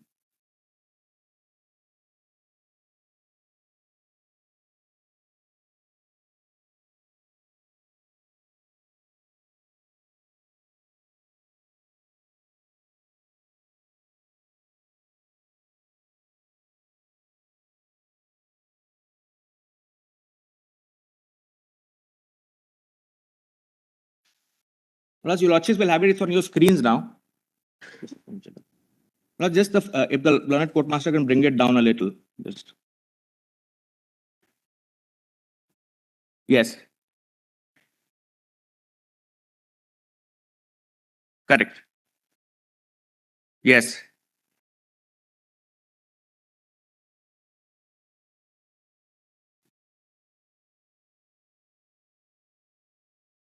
So, Manoj, my respectful submission is now the entire political funding substantially is anonymous.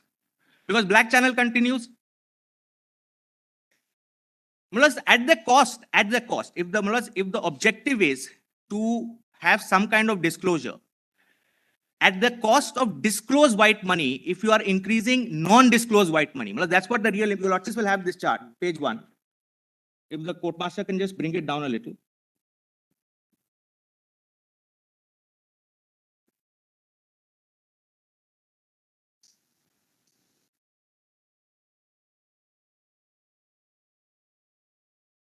There's a little flaw because of the bearer bonds as such are bearer bonds that's creating a problem.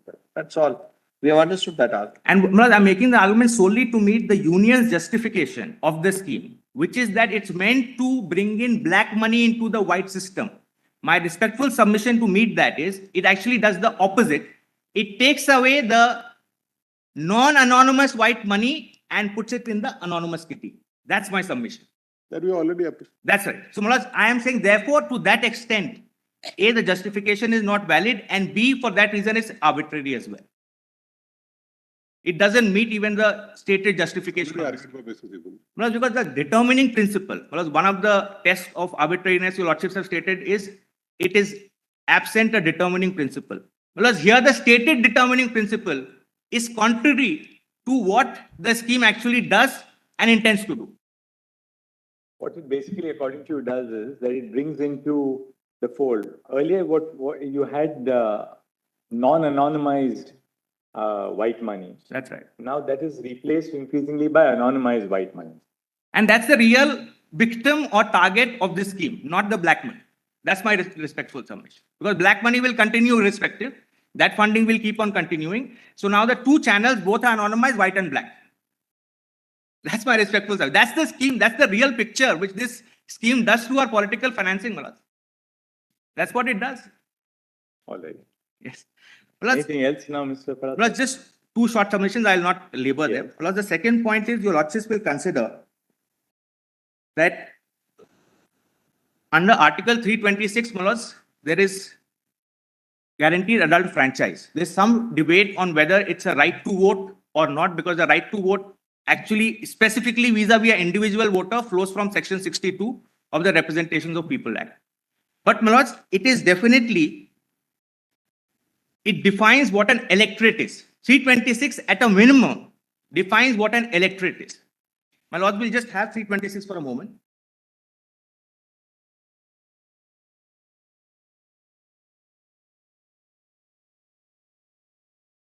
The elections to the House of the People and to the Legislative Assembly of every state shall be on the basis of adult suffrage, that is to say, every person who is a citizen of India and who is not less than 18 years of age on such date as may be fixed in that behalf by or under any law made by appropriate legislature and is not otherwise disqualified under this constitution or any law made by appropriate legislature on the ground of non-residence, unsoundness of mind, crime or corrupt or illegal practice, shall be entitled to be registered as a voter. Because this is a creation of an electoral list. You are entitled to be registered as a voter. So this gives you what is the electorate. It may not give you a final right to vote because that will still be regulated by the statute in terms permitted by 326 itself. So, my lords, I don't want to get into that debate. My lords, recently, there are differing views of this court itself. My lords, recently, in the Election Commission appointment court, a 5-judge bench of this court has taken the view that although it is a statutory right, they're not giving a definitive finding, because the earlier 5-judge bench had said that it is only a statutory right. So, my lords, I don't want to get into that debate. Even assuming this is not a right, it is at least defines the electorate. And this, when read with 19(1)(a), it envisages, in my respectful submission, an informed electorate. So when your lordships will nest the right to information, my submission before your lordships is nest it not just in 19(1)(a), but also nest it in the informed electorate under 326.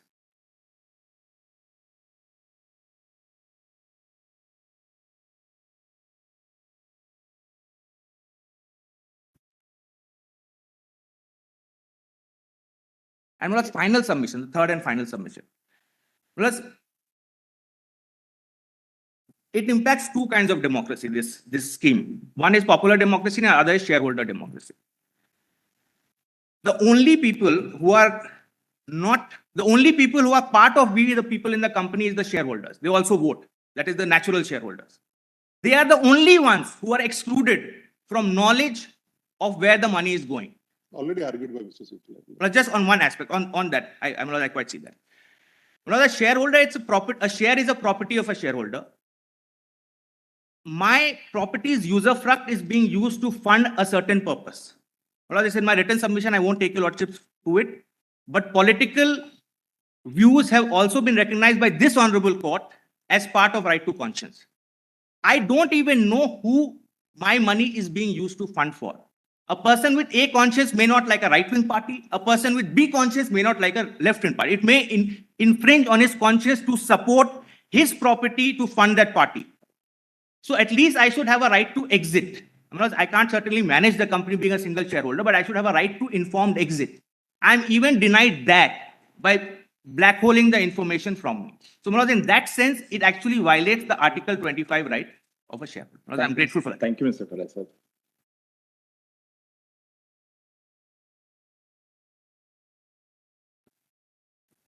Thank you.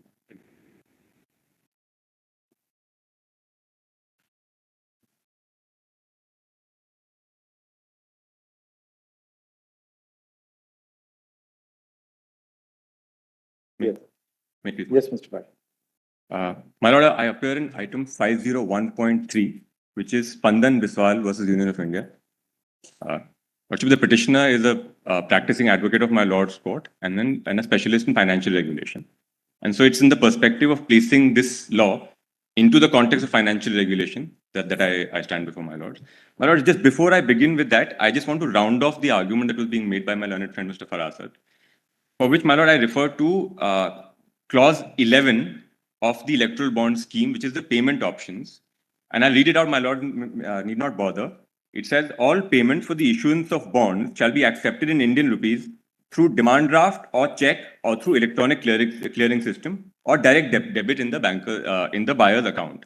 Lordship, so cash is noticeably absent from the forms of consideration which are permitted for purchasing an electoral bond. And therefore, the question of any black money coming into the system has been cut out at the inception itself, at the stage of purchase itself, is excluded.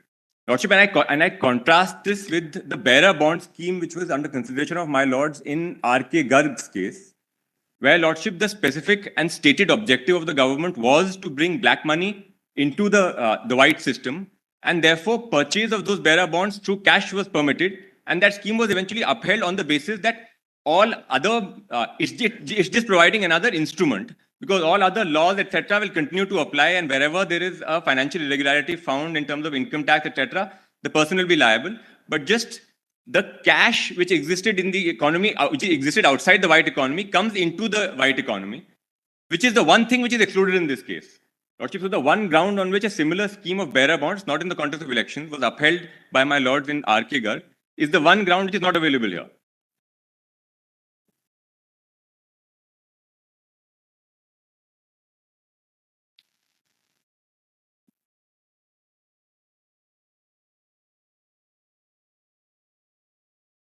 Lordship, now my primary argument is that this electoral is it that the electoral bond scheme is manifestly arbitrary. And for that, Lordship, I will just read out the relevant few lines of my Lord's judgment in which the concept of manifest arbitrariness is defined.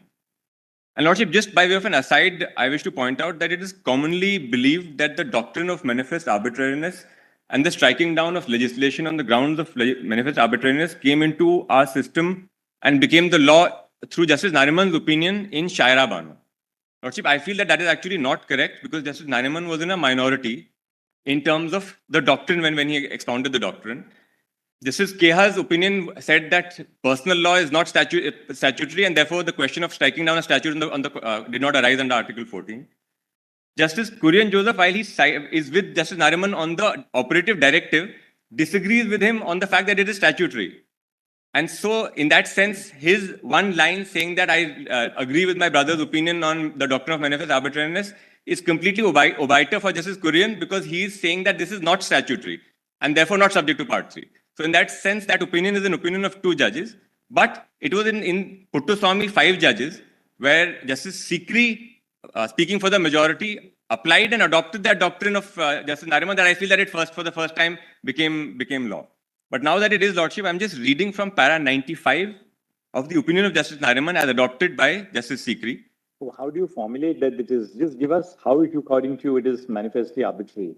Lordship, that you have the doctrine of manifest arbitrariness you have referred to in your written submission. Lordship, please. That we look at. If you can formulate how it is manifestly arbitrary. Lordship, please. So I'm just, what are the elements of manifest arbitrariness is important for that. And a constitutional infirmity is found in Article 14 itself. Whenever legislation is manifestly arbitrary, that is, when it is not fair, not reasonable, discriminatory, not transparent. So in our case, how is it manifestly arbitrary? Lordship, not transparent, so ipso facto. Not transparent, capricious, biased, with favoritism or nepotism, and not in pursuit of promotion of healthy competition and equitable treatment. Positively speaking, it should conform to norms which are rational, informed with reason, and guided by public interest. So according to absence of transparency. Absence of transparency and Lordship, public interest.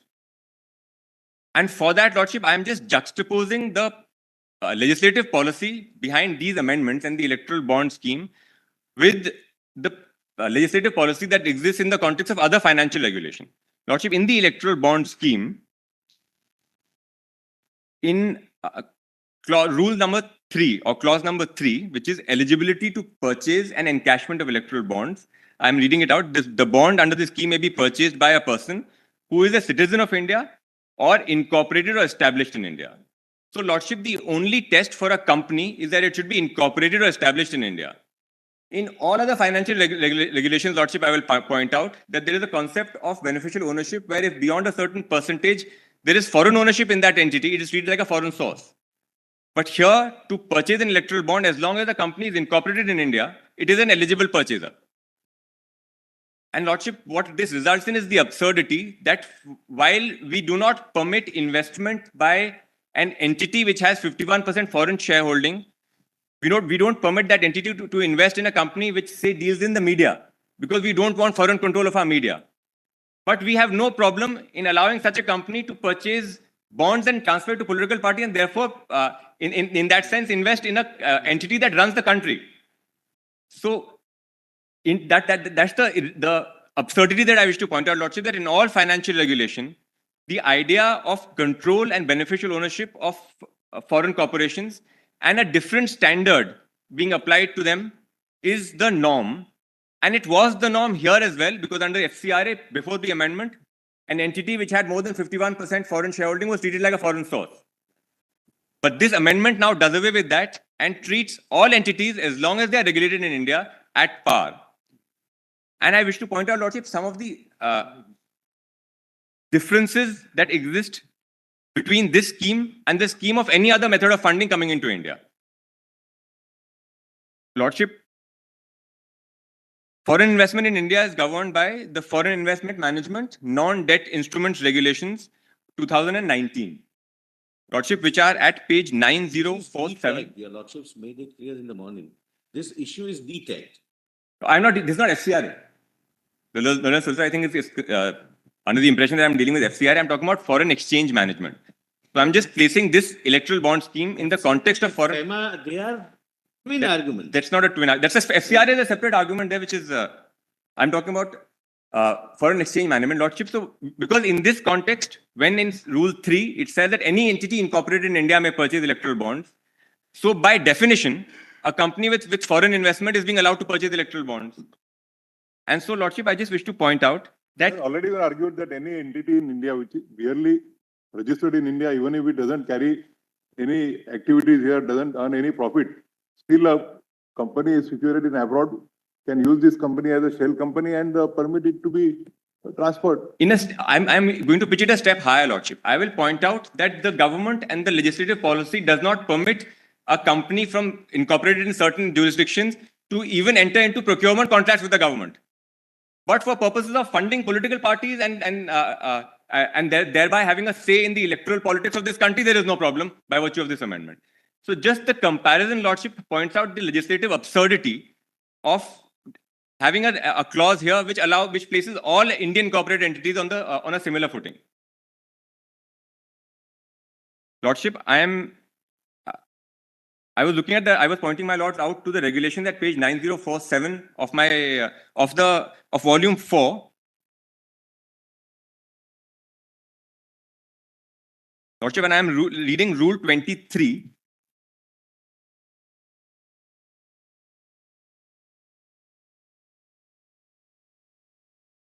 Indian entity which has received indirect foreign investment shall comply with the entry route, sectoral caps, pricing guidelines, and other attendant conditions as applicable to foreign investment. Which means that a company which has downstream foreign investment, which has foreign investment in terms of its downstream investments, it is treated like still a company which is a foreign investor for purposes of foreign exchange management. So, lordship, and hence the absurdity that there are certain sectors, for instance, which are prohibited for foreign investment, like atomic energy or defense or space. There are certain sectors which are restricted to foreign investment, like, for instance, media, where more than 49% ownership is not permitted. So this company can't invest in all of those sectors and in companies engaged in those businesses, but is allowed to invest in, or rather allowed to transfer its funds to a political party and therefore become a stakeholder and participant in the electoral democracy of this country. Lordship, I won't take my lords to those pages, but I'll just point out, my lords, to the master directions which are issued under this scheme, page 8850.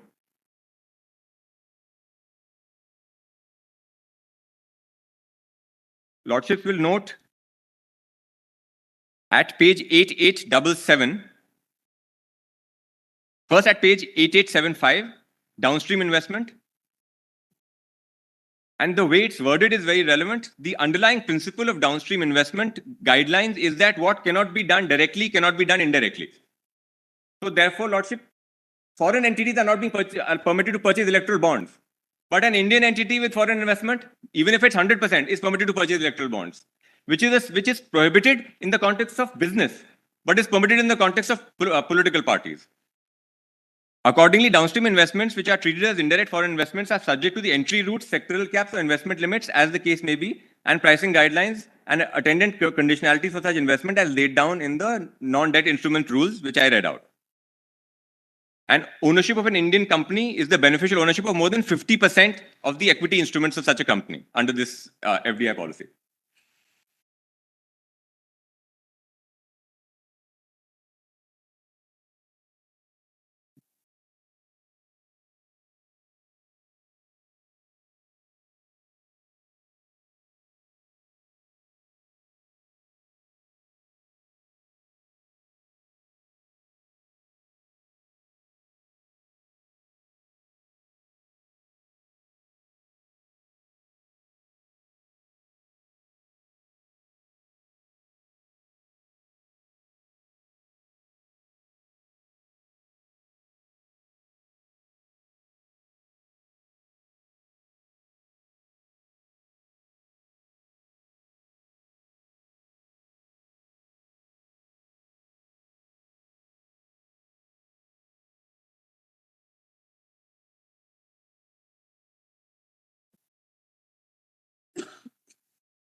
Lordship may now take page 8900 of volume 4. What is the submission now?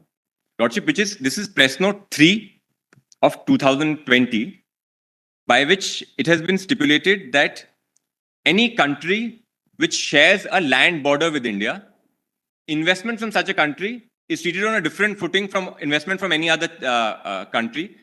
And whereas investments, say, in the manufacturing sector may be a 100% automatic, but if it is from a country that shares a land border with India, that is solely under the approval route, which means that it will not be automatic. It will require an application to be made for approval to the government of India.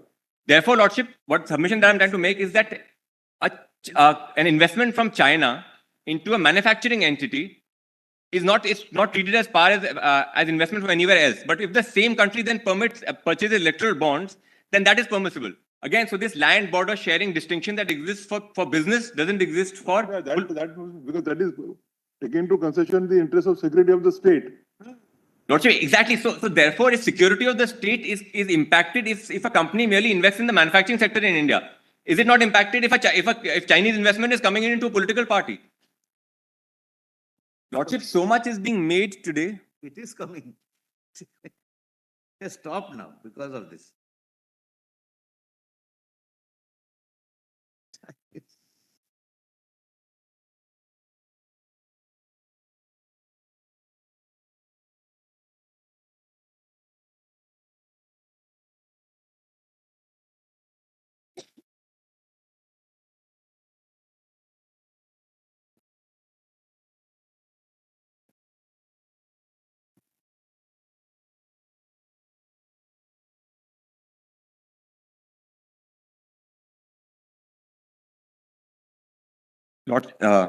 Lordship, so we are currently having this issue which is in the press of a news organization having received some fund from China. So Lordship, so by this standard, a country like China cannot invest into businesses in India except through a separate approval route where it is monitored and scrutinized. But a Chinese company can fund a political party and theoretically funnel millions of dollars into politics in India on a presumably, like my friends have already argued, a principle of quid pro quo. So Lordship, that difference in legislative policy for funds coming into India in any other context versus in the context of political parties manifestly arbitrary is my submission. Lordship, one or two more instruments I'll just point out to my lords. My lord may see page 8827. A matter of policy, really. Whether you are saying that a company in China, because China shares a land border, they cannot bid for a contract. But your case is here that they may have invested in electoral bonds. So therefore, we feel that there is a security threat if they bid for a contract in India, but we feel no security threat. They are in the realm of policy, That's But in fact, that is why policy is subject to the doctrine of manifest arbitrariness if it is so absurd, where it is contrary to public interest and where it is non-transparent. Thank you. We'll now tomorrow at the most, Mr. Hansaria, 15 minutes for you and 15 minutes for Mr. Hegde now. It's for me. It's just under I represent a regional party. We had made an application, written submissions for that. I won't take more than 10 minutes. We'll have a look at the written submissions of Mr. Hansaria, Mr. Hegde. To be on realistic side, not 15 minutes. I was requesting your lordship an hour. I'll try to have it in 45 minutes. I have to take your lordship the journey from 1958, my lord, how it developed, Lord, since 2013. There is a long journey, my lord. The parliament has accepted the recommendations made by Justice Chagla, and I'll show to your lordship, Lord. I'll try to be as brief as possible. Who are you appearing for, Mr.? Sir, I am for an entrepreneur, Lord. We have, I filed my written submissions, which are before your lordship. I also make submissions. I have not. And based on that, we'll decide in the morning how much as time. brief as possible. Shall I also make a very short submission? I will try to be as brief as my lord. Shall I make a very short submission, my lord, before your lordship parts with, my lord? But I just wanted, I was listening to the entire deliberations, but I wanted to make a very short supplementary submission. But we only with respect to the question of political liberties. Submissions, all three of you, and then we can see how much. Please, your lordship. So we begin with the clean slate. Your lordship will see that, and then whatever lordship says, we'll go by that. Shall I make one request, my lord? Shall I make one request before your lordship leaves, my lord? But I will just make a very short submission supplementing, my lord, and emphasizing on a point which has not been addressed at all. That is to say on political equality and the basic feature in the Indian constitutional context. My lord, Filed distinguishing your it- submissions, Mr. Raj, no? Yes, Mr. I wanted to Raj, make a submission, but Have you distinguishing. filed your submissions? Have you filed your written submissions? I can do it today if your lordship permit, because I was prevented Now with the it's too hearing. late. I can do it today if your lordship. We can't take the attorney and the solicitor by All right, surprise. Lord, I will All just right. rely Thank on my you. immediate. Please, Your Lordship.